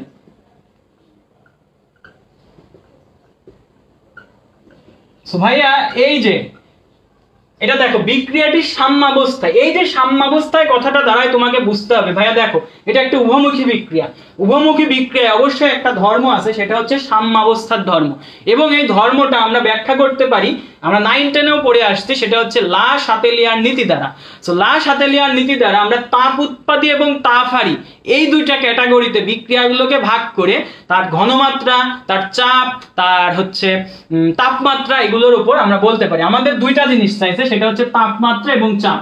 সো আমাকে যে কোশ্চেনটা ডিরেক্টলি বলে নাই, আসল কথা কোশ্চেনটা হচ্ছে এরকম যে এই বিক্রিয়ার সাম্যাবস্থার উপর লা শাতেলিয়ারের প্রভাব ব্যাখ্যা করো। সেই প্রভাব অনুযায়ী আমাকে বলছে উৎপাদের উপর কিরূপ প্রভাব পড়বে। এখন যদি প্রশ্ন হচ্ছে ভাই আমাকে ফার্স্ট অফ অল আইডেন্টিফাই করতে হবে এই বিক্রিয়াটা তাপ উৎপাদী বিক্রিয়া না তাপহারী বিক্রিয়া। আমি প্রথমেই তোমাকে বলছি ভাইয়া এই যে বিক্রিয়াটা, আমি আবার লিখি এই বিক্রিয়াটা এখানে, এই বিক্রিয়াটা যদি আমি এইখানে তোমাকে লিখে দিই Ma3 প্লাস A2 গ্যাস, এইখানে ভাইয়া বিক্রিয়ার ফলে কিছু তাপ মাইনাস দেওয়া আছে, মানে এই সাইডে, এই মাইনাসটাকে আমি এখন যেই কাজটা করব এই সাইডে নিয়ে আসবো। সো এই সাইডে নিয়ে আসলে আমি এটাকে লিখতে পারি প্লাস তাপ। দেখো ভাইয়া বিক্রিয়াটা ফার্স্টে ঘটতেছিল না, তোমাকে বাইরে থেকে কিছু পরিমাণ তাপ দেওয়া লাগছে। সো বাইরে থেকে কোনো কিছুতে যদি তাপ দেওয়া লাগে সেই বিক্রিয়াটা হচ্ছে, আমি প্রথমে বলে ফেললাম এটা একটা তাপহারী বিক্রিয়া। এটা একটা কি বিক্রিয়া? তাপহারী বিক্রিয়া। এখন প্রশ্ন হচ্ছে ভাইয়া তাপহারী বিক্রিয়ার উপর তোমাকে এই যে লা শাতেলিয়ারের নীতি ব্যাখ্যা করতে হবে। সো তাপহারী বিক্রিয়ার প্রথমে আমি তাপমাত্রার প্রভাবটা তোমাকে বলি। আমি যদি ফার্স্টে তাপমাত্রার প্রভাব ব্যাখ্যা করতে যে আমি যদি বলি ভাইয়া আমি যদি এখন তাপমাত্রাটাকে বৃদ্ধি করি, একটা তাপহারী বিক্রিয়া, আমি তাপমাত্রাটাকে উপরের দিকে, মানে আমি তুমি লিখবা এটা, আমি জাস্ট বোঝাচ্ছি বৃদ্ধি করলাম। যদি ভাইয়া তাপমাত্রাটাকে বৃদ্ধি করি, একটা তাপহারী বিক্রিয়া মানে কি? একটা তাপহারী বিক্রিয়া মানে এখানে কোনো বিক্রিয়া হচ্ছিল না, ফার্স্টে আমি তাপ দিয়েছি ফলে বিক্রিয়া হয়েছে। সো আমি যদি কোনো তাপহারী বিক্রিয়ায় তাপমাত্রা বৃদ্ধি করি তাহলে বিক্রিয়াটা আরো সুন্দরভাবে হবে, কারণ তার তাপের প্রয়োজন আছে। তো যেহেতু ভাইয়া সুন্দরভাবে হবে, আমরা জানি বিক্রিয়ার ফলে, আমরা জানি বিক্রিয়ার ফলে এইটা বাম থেকে ডানের দিকে সরে যাবে। সো বাম থেকে ডানের দিকে যদি বিক্রিয়াটা শিফট করে, সাম্যাবস্থাটা বলো, বামে কে থাকে? এই সাইডে থাকে বিক্রিয়ক, এই সাইডে থাকে উৎপাদ। সো ভাইয়া যদি আমি তাপমাত্রা বৃদ্ধি করি তাহলে কি হবে? বাম থেকে ডানে শিফট হলে উৎপাদটা কি হবে? বৃদ্ধি হবে। তাপমাত্রা বৃদ্ধি মানে উৎপাদের বৃদ্ধি, মানে আমি এইটা দ্বারা বোঝালাম তাপমাত্রা বাড়াইছি, উৎপাদও বৃদ্ধি পাইছে। আশা করি আমরা বুঝে ফেলছি এতটুকু। এইবার ভাইয়া আমি যদি বলি একটা তাপহারী বিক্রিয়া, তার তাপমাত্রা অনেক দরকার ছিল, আমি যেটা করছি তাপমাত্রাটাকে কমাই দিছি, ডাউন করে দিছি। তো তাপমাত্রা যদি আমি কমাই ফেলি তখন তার উৎপাদটা কেমন হবে, এটা আমার কোশ্চেন। তো তাপমাত্রা কমাই ফেলা মানে কি? তাপমাত্রা তার দরকার ছিল, এখন আমার তাপমাত্রাটা আমি কমাই ফেলছি। তাপমাত্রা যেহেতু দরকার ছিল আমি উল্টো কাজ করছি, তাপমাত্রা কমাই ফেলছি, তাহলে বিক্রিয়াটা সোজা পথে যাবে না। বিক্রিয়াটা সোজা পথে না যে উল্টা পথে আসবে। উল্টা পথ মানে কি? এই যে এই সাইড থেকে, এই যে ডান সাইড থেকে বাম সাইডে আসবে। এখন যদি সাম্যাবস্থা ডান থেকে বামে শিফট করে তাহলে উৎপাদ কমে যাবে, বিক্রিয়ক বৃদ্ধি পাবে, তার মানে আমার উৎপাদটা কমে যাবে। সো এইটা ছিল আমাদের তাপমাত্রার প্রভাব, এটা ছিল আমাদের তাপমাত্রার প্রভাব। আমরা কি সবাই বুঝতে পেরেছি? এটা ছিল আমাদের তাপমাত্রার প্রভাব। আশা করি আমরা বুঝতে পারছি। এখন আমরা যেটা করব চাপের প্রভাবটা দেখব। চাপের প্রভাব। সো চাপের প্রভাবটা এমন হবে, এখন তোমাকে চাপের প্রভাব বোঝার জন্য তোমাকে এই জায়গাটায় দেখতে হবে যে বিক্রিয়ক কয় মোল আছে আর উৎপাদ কয় মোল আছে। ভাইয়া বিক্রিয়ক খেয়াল করো, বিক্রিয়ক আছে আমার 1 মোল আর উৎপাদ আছে আমার সার্বিকভাবে 2 মোল। সো চাপের প্রভাবটা এটাই হয়, আমি যদি এখন চাপটাকে বৃদ্ধি করি, আমি যদি এখন চাপটাকে বাড়াই দিই তাহলে যেই বিষয়টা হবে, এই দেখো যেই দিকে আমার গ্যাসীয় মোল সংখ্যাটা বেশি আছে সেই দিক থেকে যেই দিকে আমার গ্যাসীয় মোল সংখ্যাটা কম আছে, আমি আবার বলি যে গ্যাসীয় মোল সংখ্যা নিয়ে হিসাব করবা। দেখো ভাইয়া উৎপাদে গ্যাসীয় মোল সংখ্যা আছে 2 মোল, বিক্রিয়কে গ্যাসীয় মোল সংখ্যা আছে 1 মোল। তাহলে এই আমি যদি এখন চাপটাকে বাড়াই দিই তাহলে এই যে এই উৎপাদের 2 মোল থেকে বিক্রিয়কের 1 মোলের দিকে বিক্রিয়াটা শিফট করবে। সো উৎপাদ থেকে বিক্রিয়কে শিফট করা মানে কি ভাইয়া? উৎপাদ কমে যাবে, বিক্রিয়ক বেড়ে যাবে। তাহলে চাপ যদি বাড়াই দাও তাহলে উৎপাদ কি হবে? হ্রাস পাবে। এইবার প্রশ্ন হচ্ছে চাপ যদি কমাই দাও, সো তাহলে আমরা ব্যাখ্যায় না যে উৎপাদ বেড়ে যাবে। সো আমাদের তাপমাত্রা এবং চাপের প্রভাব লা শাতেলিয়ারের নীতির ব্যাখ্যা সহ আমরা করে ফেললাম। এটা আমরা আশা করি আমরা বুঝে ফেলছি। এটা বুঝতে পারছো? এতটুকু যদি বুঝে থাকো একটু ক্লিয়ার লিখো, একটু কমেন্ট করো, কমেন্টে জানাই দাও।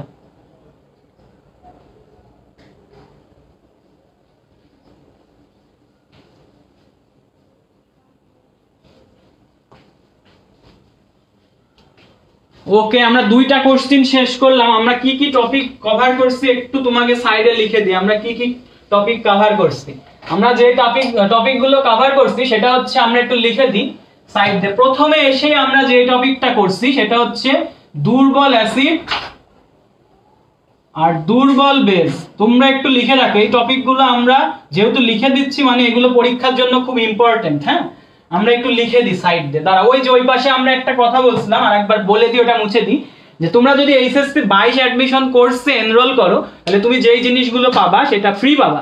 এইচএসসি গাইডলাইন 0 to 1 এটা তুমি ফ্রি পাচ্ছ। মেন্টরশিপ, এটা হচ্ছে ভাইয়া মেন্টরশিপ প্রোগ্রাম, যেটা অর্থাৎ ভাই রাহাত ভাই এবং অন্তুয়াপুর যে মেন্টরশিপ প্রোগ্রামটা সেটা তোমরা সম্পূর্ণ ফ্রি পাচ্ছ। এবং এইচএসসি সাজেশন ক্লাস, এই যে এই ক্লাসগুলোর কাজে লাগিয়ে তোমরা একটা সার্বিক প্রিপারেশন নিতে পারতেছো। এন্ড তারপরে যে কাজটা করবা, তারপরে হচ্ছে তোমাদের অ্যাডমিশন সিজন যখন শুরু হবে অ্যাডমিশন অ্যাক্সেস দেওয়া হবে। সো এটা আমরা বলে ফেললাম। এখন আমরা যেটা লিখবো এই সাইডে আমাদের আজকের টপিকগুলো আমরা লিখে ফেলি। আমরা কি কি টপিক এতক্ষণে কভার করছি। প্রথমটা হচ্ছে ভাইয়া দুর্বল অ্যাসিড, মানে weak acid and weak base, এটার পিএইচ বের করা শিখছি। তোমরা একটু খাতার সাথে মেলাও তো শিখছি কিনা।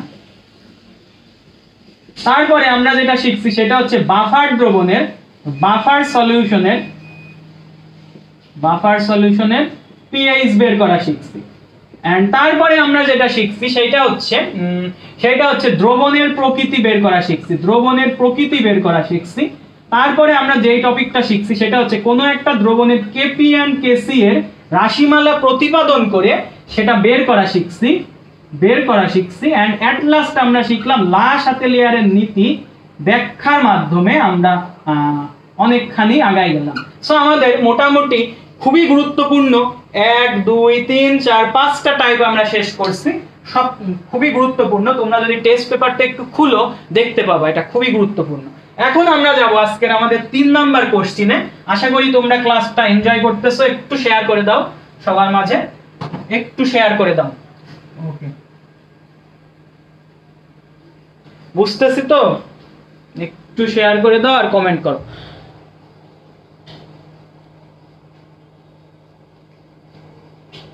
ওকে, সো আমরা এখন 3 নাম্বার কোশ্চেনে যাই। 3 নাম্বার কোশ্চেনটা চলো আমরা দেখে ফেলি। 3 নাম্বার আজকের 3 নাম্বার সৃজনশীলটা, এটা আমাদের বেশ ইম্পর্টেন্টই আমার লাগছে এবং অনেক জায়গায় আসছে। সো আমরা এটাকে কালেক্ট করছি।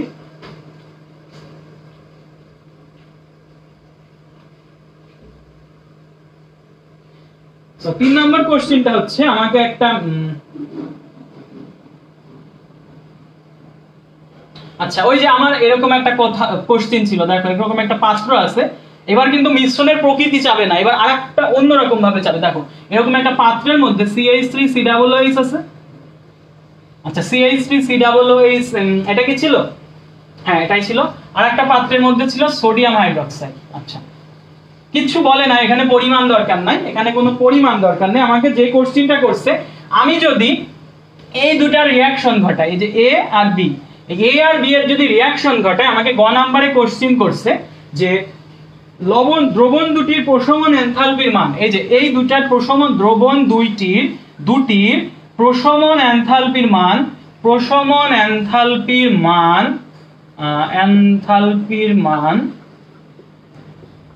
প্রশ্ন করছে প্রশমন এনথালপির মান ধ্রুবক অপেক্ষা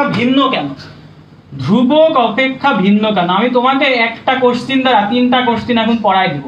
সেই 3টা কোশ্চেন কি জিনিস, চলো 3টা কোশ্চেন এখান থেকে হতে পারে, হয় খ নাম্বারে আসবে না হলে গ নাম্বারে আসবে। সেই 3টা কোশ্চেন হচ্ছে এরকম যে একটা অ্যাসিডের সাথে একটা বেদ যখন বিক্রিয়া করবে তখন নির্ঘাত লবণ এবং পানি উৎপন্ন করবে। আমি তোমাকে ডাইরেক্ট এইটা না দিই, আমি তোমাকে 3টা রিঅ্যাকশন লিখে দিই ফার্স্টে। দেখো, যদি ভাই আমি এখানে HCl এবং এখানে আমি যদি দিতাম সোডিয়াম হাইড্রোক্সাইড, সো এখানে বিক্রিয়ার ফলে তৈরি হতো সোডিয়াম ক্লোরাইড এবং পানি।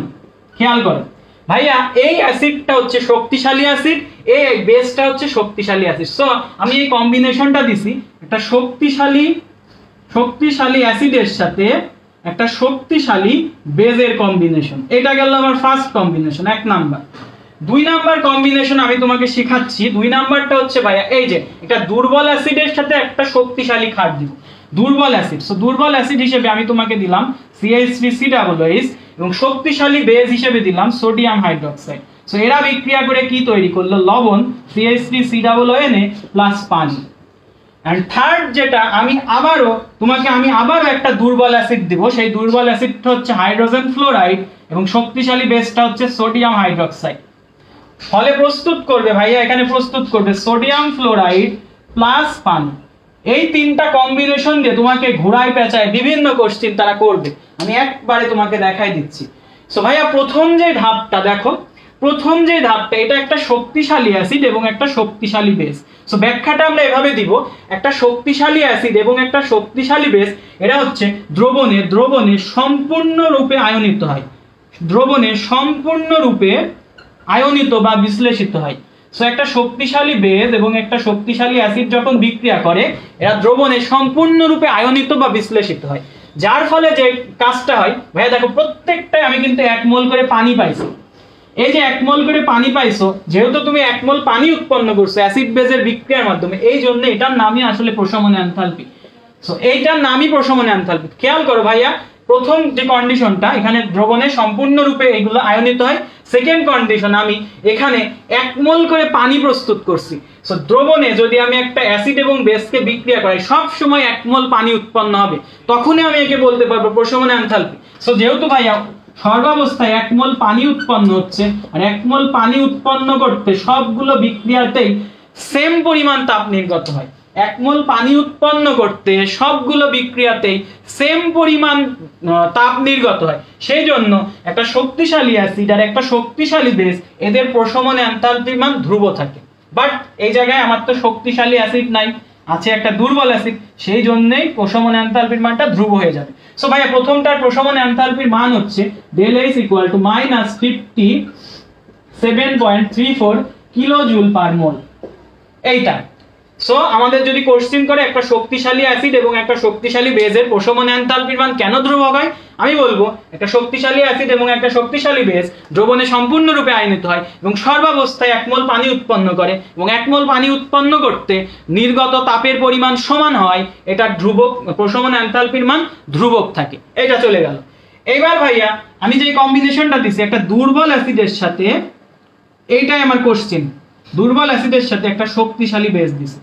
এইবার বলো এটার পিছনে কি এমন কাজ থাকে যার ফলে আমার প্রশমন এনথালপির মানটা চেঞ্জ হয়ে যায়, আমার প্রশমন এনথালপির মানটা চেঞ্জ হয়ে যায়। সো খেয়াল করো ভাইয়া, এই যে অ্যাসিডটা আমি এটাকে একটু আয়ন আকারে ভাঙি, দেখো CH3COO এটা মাইনাস আকারে থাকে, আর হাইড্রোজেন আয়নটা অবভিয়াসলি প্লাস আকারে থাকে। সো এটাকে ভাঙলাম, আর এখানে কি থাকে ভাইয়া, সোডিয়াম প্লাস আকারে থাকে, হাইড্রক্সিল নেগেটিভ আকারে থাকে। তুমি বলবা যে দ্রবণে আয়নগুলো হচ্ছে এরকম এরকম, বলে ফেললাম।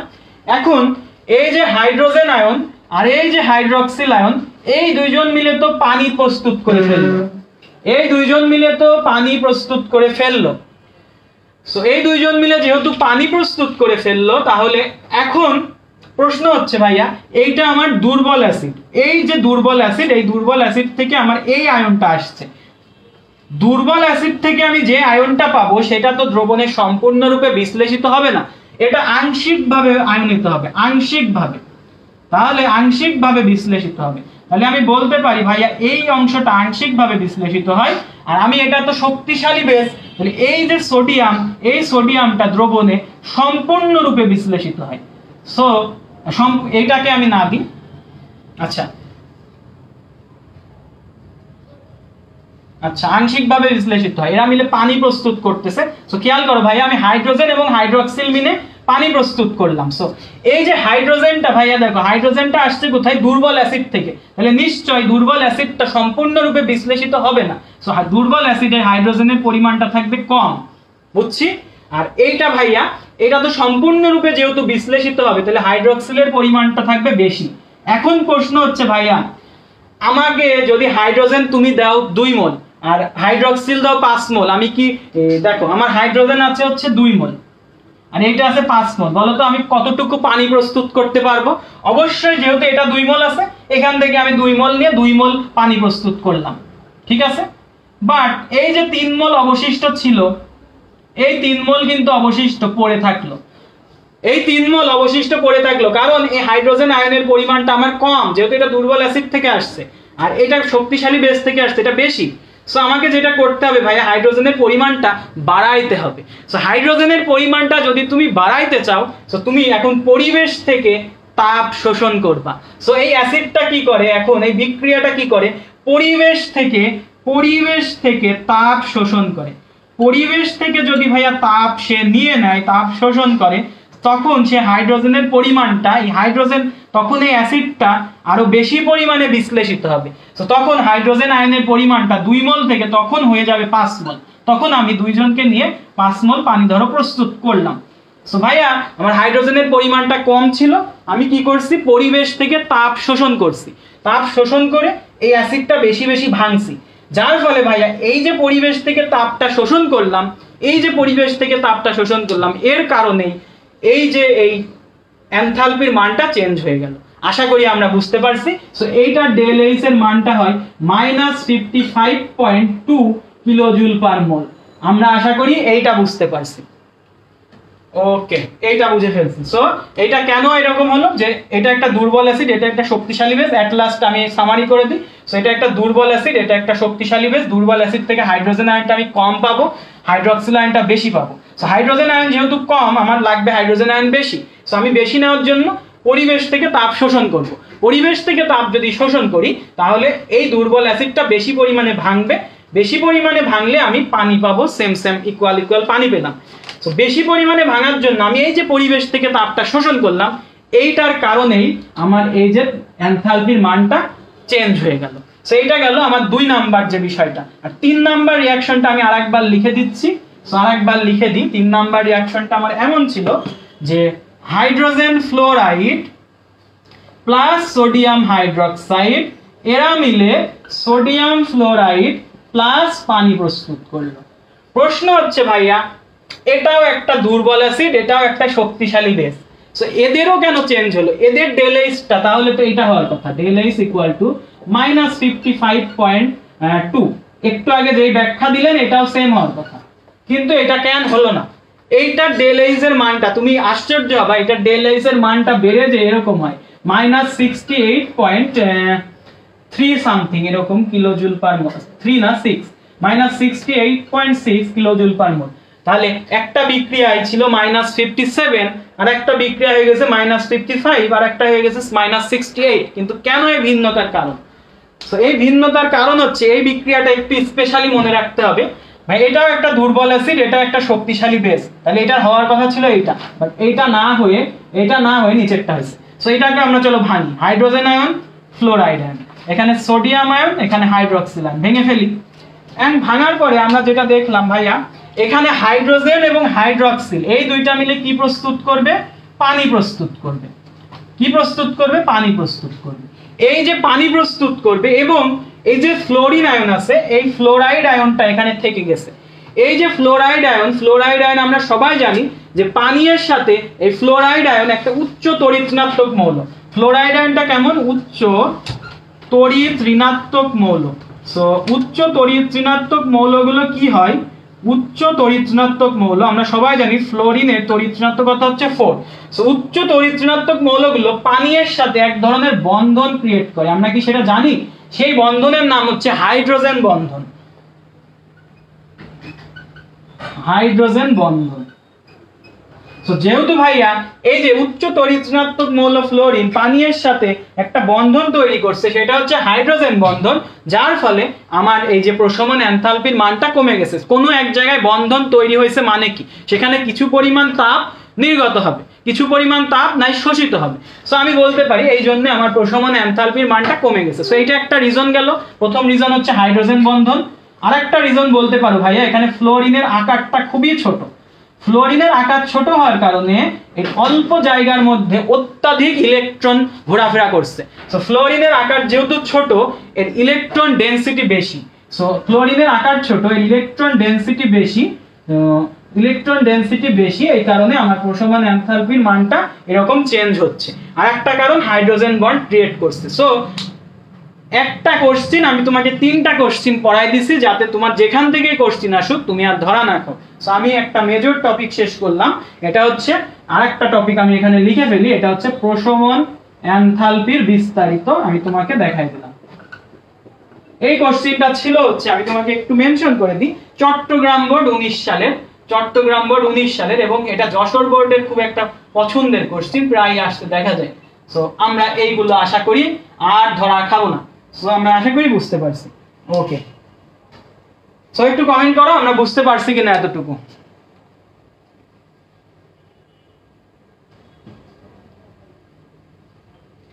আজকে শার্টটা ঠিক মানালো না? কে আসতো? শাফিন আহমেদ চলে আসছে। ও ইয়ার কি করতে চলে আসতে আছে, ঠিক আছে আপনি বুঝছেন নাকি তাই জানান, আমি তো এতক্ষণ ধরে 3টা কোশ্চিন পড়াইলাম সেটা দেখেন। ওকে হ্যাঁ, তাহলে আমাদের কয়টা টপিক ক্লিয়ার করলাম? উইক অ্যাসিড উইক বেজের পিএইচ, বাফার সলিউশনের পিএইচ, দ্রবণের প্রকৃতি নির্ণয়, কেপিকেসি বের করা, লাসাতেলিয়ারের নীতি, প্রশমন এনথালপি। আমাদেরকে আর কিছু বাদ আছে? আমাদের মনে হয় আর কিছু বাদ নাই। এখন আমরা কিছু এমসিকিউ সলভ করে ফেলি, চলো কিছু এমসিকিউ সলভ করি। লাস্টের দিকে আমরা কিছু আমাদের মোটামুটি বোর্ড কোশ্চেন পারার জন্য আমরা হিউজ কোশ্চেন সলভ করে ফেলছি, এখন আমরা কিছু এমসিকিউ সলভ করি। সো এমসিকিউ সলভ করব, সো এমসিকিউ নিয়ে নি চলো কিছু। সবাই থাকো, সবাই ভালো করে ক্লাসটাতে মনোযোগ দাও। নোট করলে যারা নোট করছো নোটটা একটু সাবমিট করো।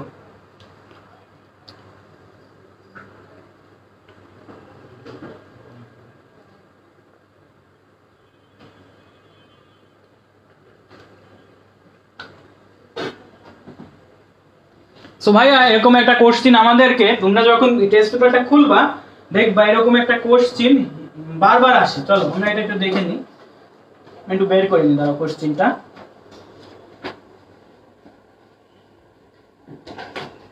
আমাদের কোশ্চিনটা হচ্ছে এরকম, 0.05 মোলার সালফিউরিক অ্যাসিড এই দ্রবণটার পিএইচ কত? এমসিকিউ সলভ করছি আমরা। সো ভাইয়া এটা খেয়াল করো, আমরা সবাই সূত্র জানি, পিএইচ বের করার সূত্রটা কি? PH equal to minus log of hydroxyl আয়নের ঘনমাত্রা। সো ভাইয়া এখানে তাহলে আমরা লিখবো মাইনাস লগ অফ হাইড্রক্সিল আয়নের ঘনমাত্রাটা কত আছে? 0.05। সো যখন তুমি এটা ক্যালকুলেটরে বসাই দিবে, একটা ভুল হয়েছে কোন জায়গায়? হাইড্রোজেন আয়ন, এই যে এখানে সালফিউরিক অ্যাসিড একটা দ্বিক্ষারকীয় অ্যাসিড। দ্বিক্ষারকীয় অ্যাসিড বলতে ভাইয়ের তুল্য সংখ্যা হচ্ছে 2। তুমি যখন এটাকে বিশ্লেষিত করবা এই 2টা হাইড্রোজেন আয়ন দিবে, তাহলে এখানে আমাকে একটা 2 দ্বারা গুণ করা লাগবে। সো ভাই এটা ক্যালকুলেটরে বসাই দাও, যেহেতু আমরা এইচএসসি তে করছি এটা হাত দিয়েও করা যায়। সো আমরা হাত দিয়ে এখন আর অত টাইম ওয়েস্ট করব না, আমরা যেটা করব 2 * 0.05 যেটা আসবে 1। সো এটার মান আসবে 1। সো তোমাকে যখন প্যাচ দিতে যাবে তখন এখানে পিএইচ দেওয়া থাকবে না, তোমাকে চাবে হচ্ছে পিওএইচ। সো পিওএইচ কেমন আমরা জানি সবাই, পিএইচ প্লাস পিওএইচ এই দুটার মান হচ্ছে ভাই 14। তাহলে আমরা জানি পিওএইচ কত হবে? 14 - 1 = 13। সো একটু কেয়ারফুল থাকবে, আমাকে সালফিউরিক অ্যাসিড দিয়ে এই জায়গায় যদি পিওএইচ চাই, আমাকে এ নাম্বারে অবশ্যই অপশনে দেওয়া থাকবে 1, বি নাম্বারে দেওয়া থাকবে হচ্ছে 2, সি নাম্বারে দেওয়া থাকবে 12, ডি নাম্বারে দেওয়া থাকবে 13। সো এই যে ডি নাম্বার এটা হবে আমার অ্যানসার, কিন্তু আমি ভুলে এ দাগায় ফেলবো কারণ আমাকে পিএইচ মনে করব। সালফিউরিক অ্যাসিড পিএইচ চাইতেই পারে, আর পিওএইচ যদি চাই আমার এটা হবে 13, আর পিএইচ যদি চাই এটা হবে 1। সো আমরা এটা একটা করে ফেললাম, এটা আমাদের ছিল আমাদের একটা স্কুলের কোশ্চেন, আমরা আশা করি এটা বুঝতে পেরেছি। আচ্ছা এটা বুঝছি না? ওকে একটু কমেন্ট করো এটা বুঝছি কিনা। এটা ছিল আমাদের 1 নাম্বার এমসিকিউ। চলো এটা আমরা বুঝছি পিএইচ বের করার। এবার 2 নাম্বার এমসিকিউ তে চলে যাই। আমাদের 2 নাম্বার এমসিকিউটা ছিল এরকম,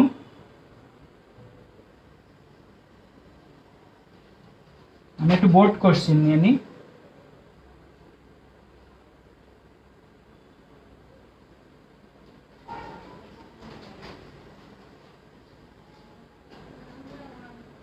আমাদের এই এরকম একটা রিঅ্যাকশন দিছে, N2 + 3H2 এটা বিক্রিয়া করে তৈরি করছে 2 অ্যামোনিয়া।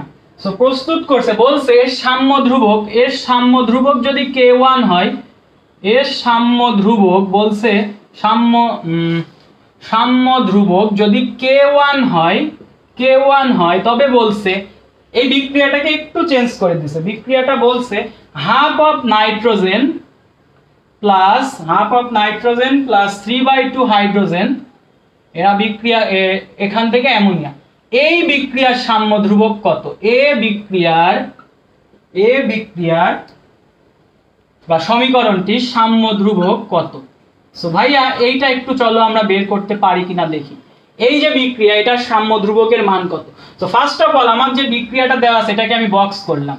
এই কোশ্চেনটা আসছে হচ্ছে ক্যান্টনমেন্ট পাবলিক স্কুল অর্থাৎ খুলনার একটা স্কুলের কোশ্চেন। সো ভাইয়া দেখো নাইট্রোজেন আর হাইড্রোজেন মিলে অ্যামোনিয়া প্রস্তুত করছে, এই বিক্রিয়ার একটা সাম্য ধ্রুবক দেওয়া আছে K1। এই বিক্রিয়াটাতে কি চেঞ্জ হয়েছে দেখো তো, নিচের বিক্রিয়াটাতে কি চেঞ্জ হয়েছে? জাস্ট এই নাইট্রোজেনটাকে হাফ দিয়ে গুণ করে দিছে।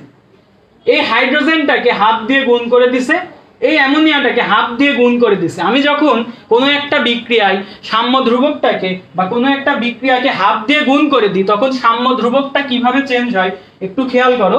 সাম্য ধ্রুবকটা আমি ধরে নিলাম এই বিক্রিয়ার সাম্য ধ্রুবক হচ্ছে K2, K2 ইকুয়াল টু হবে K1, এইটার উপর ভাইয়া যেটা দ্বারা তুমি গুণ করবা এইটা মাথায় পাওয়ার আকারে উঠে যাবে। সো এইটা হবে K1 তার মাথার উপর হাফ। সো K1 তার মাথার উপর হাফ, বুঝতে পারছি আমরা?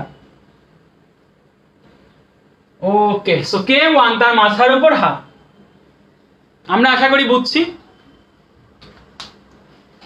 এখন আমি এই বিক্রিয়াটাকে যদি এইটা করতাম, দেখো এই বিক্রিয়াটাকে আমি যদি জাস্ট চেঞ্জ এইভাবে লিখতাম 2NH3, এইটা এভাবে ভেঙে গিয়ে দেখো N2 + 3 হাইড্রোজেন, জাস্ট দেখো উল্টাই দিতাম।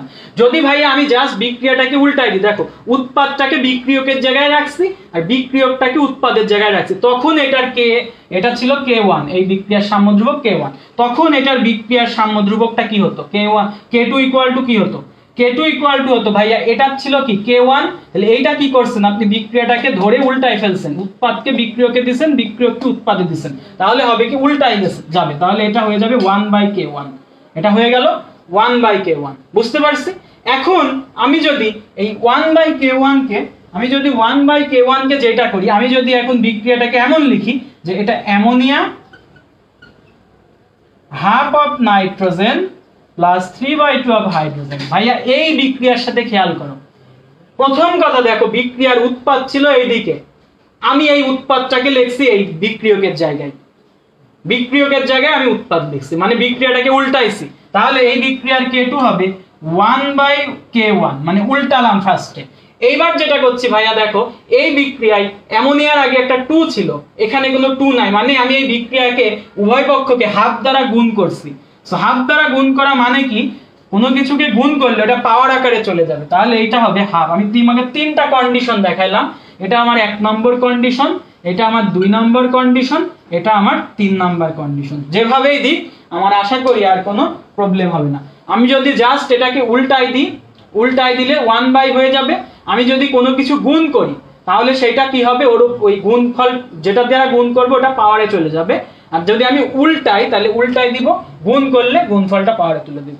সেই ছিল আমাদের 3টা কন্ডিশন, আমরা হিউজ বুঝে ফেললাম। এই বিক্রিয়া থেকে আমি তোমাকে আরেকটা কোশ্চেন করব, এটা আমাদের অনেক আসে। এই যে আমি আরেকবার লিখি বিক্রিয়াটা, সেটা হচ্ছে আমাদের হচ্ছে কেপি কেসির একক নির্ণয়। এই টাইপটা হচ্ছে কেপি এন্ড কেসি এর একক নির্ণয়, এমসিকিউ করতেছি কিন্তু এগুলো, কেপি এন্ড কেসি এর একক নির্ণয়। সো ভাইয়া এটা একটু যদি আমরা করি, তুমি খেয়াল করো নাইট্রোজেন প্লাস হাইড্রোজেন এরা সবাই গ্যাসিয়াস কন্ডিশনে ছিল, এরা বিক্রিয়া করে 2 মোল অ্যামোনিয়া প্রস্তুত করছে, এরাও গ্যাসিয়াস কন্ডিশনে। প্রশ্নটা হচ্ছে এই বিক্রিয়ায় কেপি এর একক কত, কেপি এন্ড কেসি এর একক কত? এই যে এই বিক্রিয়ায় কেপি এর একক কত, এই বিক্রিয়ায় কেসি এর একক কত, বলে ফেলো তো দেখি তোমরা পারো কিনা। সো ভাইয়া আমরা সবাই জানি কেপি সমান কি, কেপি হচ্ছে একটা চাপের একক, তাহলে আমরা বলবো কেপি হচ্ছে কিসের একক, চাপের একক। তো চাপের একক কি ভাই, এটিএম। আর আমরা জানি এখানে একটা ডেল এন এর সম্পর্ক ছিল, আর ছিল না? ডেল এন সমান কি ছিল ভাইয়া, গ্যাসীয় অবস্থায় উৎপাদের মোল সংখ্যা। দেখো উৎপাদের মোল সংখ্যা কত, 2, বিক্রিয়কের মোল সংখ্যা কত, 3 আর 1 4, তাহলে ডেল এন এর মান হচ্ছে -2। সো মাথার উপর ডেল এন দিতে হবে। আর কেসি মানে কি ভাইয়া, ঘনমাত্রা। এই যে সি থেকে কনসেন্ট্রেশন আর পি থেকে পার্শিয়াল প্রেসার। সো ভাইয়া এটা প্রেসার মানে অ্যাটমসফিয়ার, কেসি মানে কনসেন্ট্রেশন মানে ঘনমাত্রা। সো ঘনমাত্রার একক কি, মোল পার লিটার, তাহলে এর মাথার উপরে থাকবে ডেল এন। সো আমরা এখন যেটা করব ভাই, এই বিক্রিয়ায় ডেল এন এর মান কত, -2, তাহলে এই বিক্রিয়ায় কেপি এর একক হবে এটিএম টু দি পাওয়ার -2, মানে এটিএম এর উপর -2। আর কেসি এর এককটা কেমন হবে, আমি এর মাথার উপর মোল পার লিটার, এর মাথার উপর -2 বসাই দিলাম, তাহলে ভাইয়া মোল -2 এর সাথে গুণ করো, মোল two the power -2, R litre দেখো -1 -2 গুণ করলে +2, লিটার স্কয়ার পার মোল স্কয়ার। সো আমরা এটা এতবার আসছে যে এই কোশ্চেনটা ডাইরেক্ট তুমি এমসিকিউ এ পড়ে পেয়ে যেতে পারো বা অন্যান্য বিক্রিয়াতে পেয়ে যেতে পারো। এইবার আমি তোমাকে আরেকটা বিক্রিয়া নিচ দিয়ে দিচ্ছি, সেটা হচ্ছে ভাই এই রকম যে হাইড্রোজেন প্লাস আয়োডিন দুইটাই গ্যাসিয়াস কন্ডিশনে আছে, এই দুইজন বিক্রিয়া করে 2 হাইড্রোজেন আয়োডাইড উৎপন্ন করছে। আমি বললাম এই বিক্রিয়ায় কেপি এর একক কত, কেসি এর একক কত, তুমি একটু খেয়াল করো। সো কেপি এর একক কি ভাই, atm to the power del n, আর কেসি এর একক কত, mole per litre to the power del N. So ভাইয়া এখন তুমি খেয়াল করবা কি কোন বিষয়টা, যে ডেল এন এর মানটা কত। ডেল এন মানে হচ্ছে ভাই উৎপাদের মোল সংখ্যা বিয়োগ বিক্রিয়কের গ্যাসীয় মোল সংখ্যা। সো উৎপাদের মোল সংখ্যা কত ভাই 2, আর বিক্রিয়কের মোল সংখ্যা 2। সো ডেল এন এর মান 0। যখনই তুমি ডেল এন এর মান 0 পেয়ে যাবা, তুমি মনে রাখবা যে কেপি এরও কোনো একক নেই। কারণ কি ভাই, দেখো এটিএম এর উপর আমি যদি 0 বসাই, তোমার যারা ক্লাস করতেছো তাদের মাথায় যদি আমি একটা 0 বসাই দিই, তুমি একটা 1 পাবা। সো কেপি এখানে তুমি পেয়ে গেলে কেপি এর এখানে 1, আর কেসি এর এখানেও তুমি যদি 0 বসাও মাথার উপরে পেয়ে যাবে 1। সো যখন আমার ডেল এন এর মান 0 হবে, তখন কেপি এবং কেসি এর কোনো একক থাকবে না। তাহলে আমি একটা কন্ডিশন তোমাকে লিখে দিই উপর দিয়ে, যে যদি ভাইয়া ডেল এন এর মান 0 হয়, কেপি এন্ড কেসি এর একক নেই। আর আরেকটা হচ্ছে KP equal to Kc, Kp আর কেসি এর মানটাও তখন সমান হবে। প্রথম কন্ডিশন হচ্ছে কেপি এন্ড কেসি এর কোনো একক নেই, দ্বিতীয়টা হচ্ছে কেপি এবং কেসি মানটাও সমান হবে। সো আমরা আশা করি এমসিকিউ পার্টের এটাও বুঝতে পারছি। ওকে, আমরা বুঝে ফেলছি।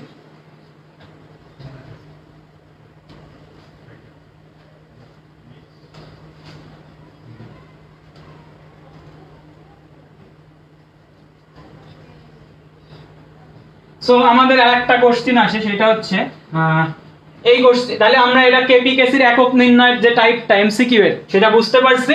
আমরা হচ্ছে কেপি আর কেসি যদি আমরা যদি একটা বিক্রিয়াকে হাফ দ্বারা গুণ করি বা 1/3 দ্বারা গুণ করি বা উল্টায় ফেলি, তখন সাম্য ধ্রুবক কেমন ভাবে চেঞ্জ হবে সেটাও বুঝে ফেলছি। এখন আমরা যেটা করব ভাই, আমরা বিক্রিয়ার হার সম্পর্কে একটু পড়ালেখা করতে চাই। বিক্রিয়ার হার, এটা এমসিকিউতে আসে। বিক্রিয়ার হার, বিক্রিয়ার হার জিনিসটা কি? বিক্রিয়ার হার জিনিসটা হচ্ছে এইরকম একটা জিনিস, যে বিক্রিয়ার হার জিনিসটা হচ্ছে, আমি একটা বিক্রিয়া তোমাকে দেখাই যে a প্লাস বি বিক্রিয়া করে আমাকে তৈরি করছে সি প্লাস ডি। সো ভাইয়া প্রথম প্রাথমিক অবস্থায় এই বিক্রিয়ার প্রাথমিক অবস্থায় এ থাকে, আচ্ছা একটা জিনিস দিই, এ থেকে ধরো সি প্রস্তুত হয়েছে। সো এ থেকে যদি সি প্রস্তুত হয়, প্রাথমিক অবস্থায় এ থাকে 100, আচ্ছা 1 মোল, আর সি থাকে 0 মোল। সো ধরো কিছুক্ষণ পর টি সমান 2 সেকেন্ড পরে ধরো এটা হয়ে গেছে 0.5 মোল, এটা হয়ে গেছে 0.5 মোল। ধরো ভাইয়া টি সমান 4 সেকেন্ড পরে এটা হয়ে গেছে 0.4 মোল, এটা হয়ে গেছে 0.6 মোল। খেয়াল করো ভাইয়া, এই যে কিছুক্ষণ টাইমের পর পর আমার বিক্রিয়কটা ক্রমান্বয়ে হ্রাস পাচ্ছে, মানে কমে যাচ্ছে, আর উৎপাদটা ক্রমান্বয়ে বৃদ্ধি পাচ্ছে। এটা কার রেসপেক্টে আমি হিসাব করছি? সময়ের রেসপেক্টে। দেখো সময়ের রেসপেক্টে আমার বিক্রিয়কটা হ্রাস পাচ্ছে, উৎপাদটা বৃদ্ধি পাচ্ছে। সো আমি বলতে পারি বিক্রিয়ার হার হচ্ছে, তুমি যদি এটা 1 সেকেন্ডে হিসাব করো, একক সময়ে কোনো একটা বিক্রিয়ক যতটুকু হ্রাস পাচ্ছে আর উৎপাদ যতটুকু বৃদ্ধি পাচ্ছে, সেই রেটটাকে আমি বলবো বিক্রিয়ার হার। তাহলে বিক্রিয়ার হারকে আমি যদি এখন একটা দ্বারা প্রকাশ করি, তাহলে বিক্রিয়ার হার কে ইকুয়াল টু আমার আসবে উপরে বিক্রিয়কের পরিবর্তন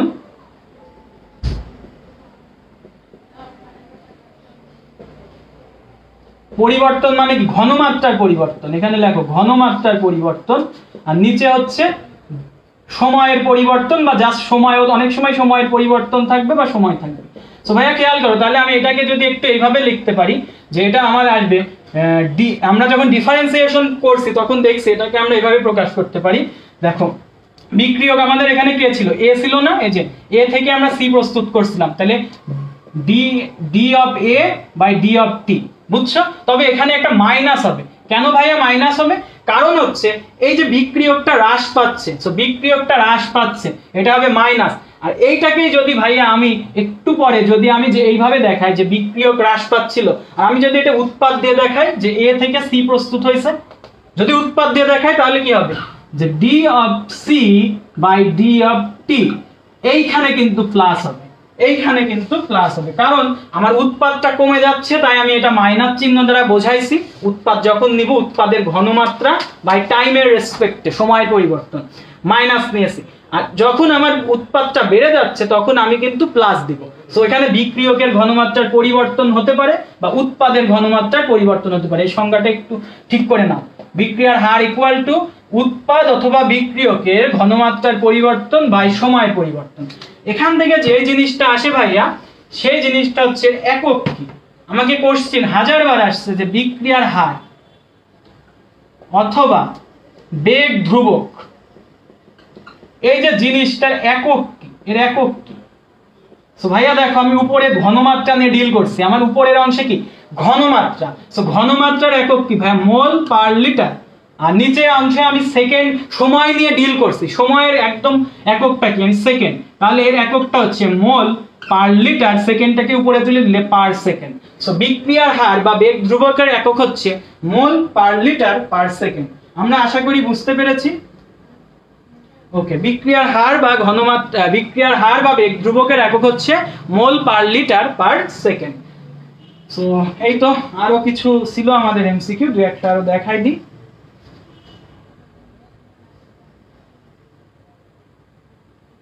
কত সময় হয়েছে দাঁড়াও একটু দেখি। আচ্ছা, মোটামুটি আমাদের স্ট্যান্ডার্ড একটা টাইম হয়ে গেছে।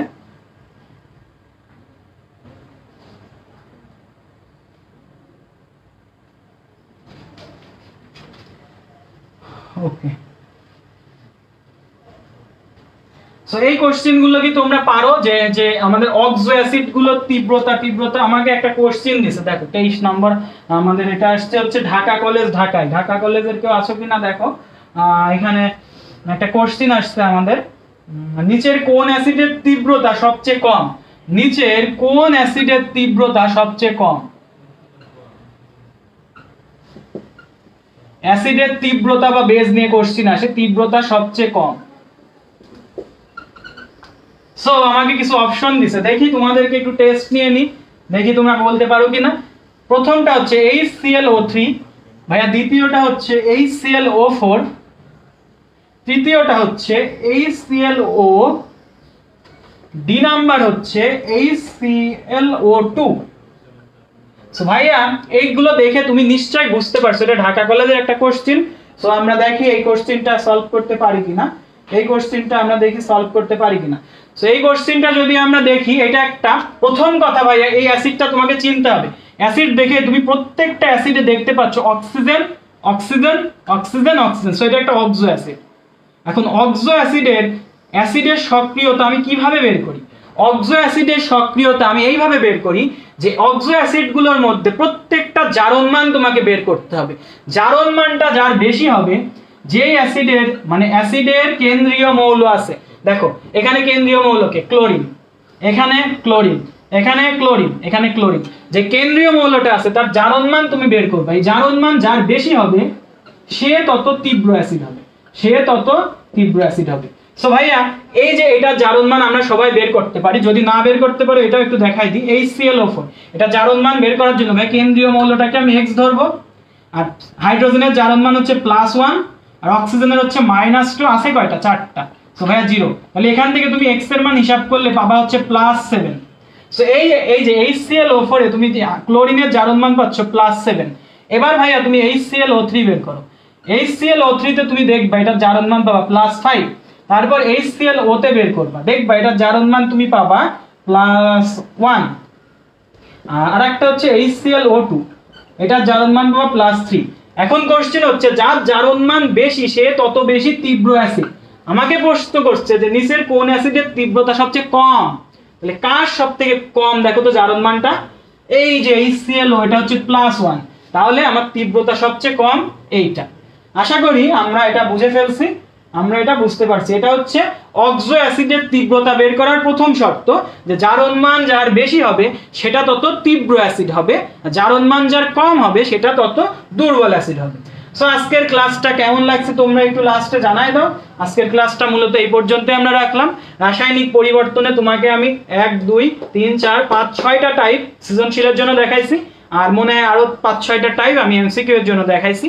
সো আশা করি এইগুলো যদি তোমরা কভার করো হুবহু কমন পেয়ে যাবা। বিভিন্ন ভার্সিটি বললো ভার্সিটিতে তো পরে যাবা, আগে আমরা টেস্ট পেপার সলভ করছি যেহেতু, আমরা এইচএসসি তে সুন্দরভাবে কমন পেয়ে যাবো। সো আজকের ক্লাসটা এই পর্যন্ত রাখছি, তোমরা গ্রুপে রুটিন দেওয়া আছে, রুটিনটা দেখে নিও।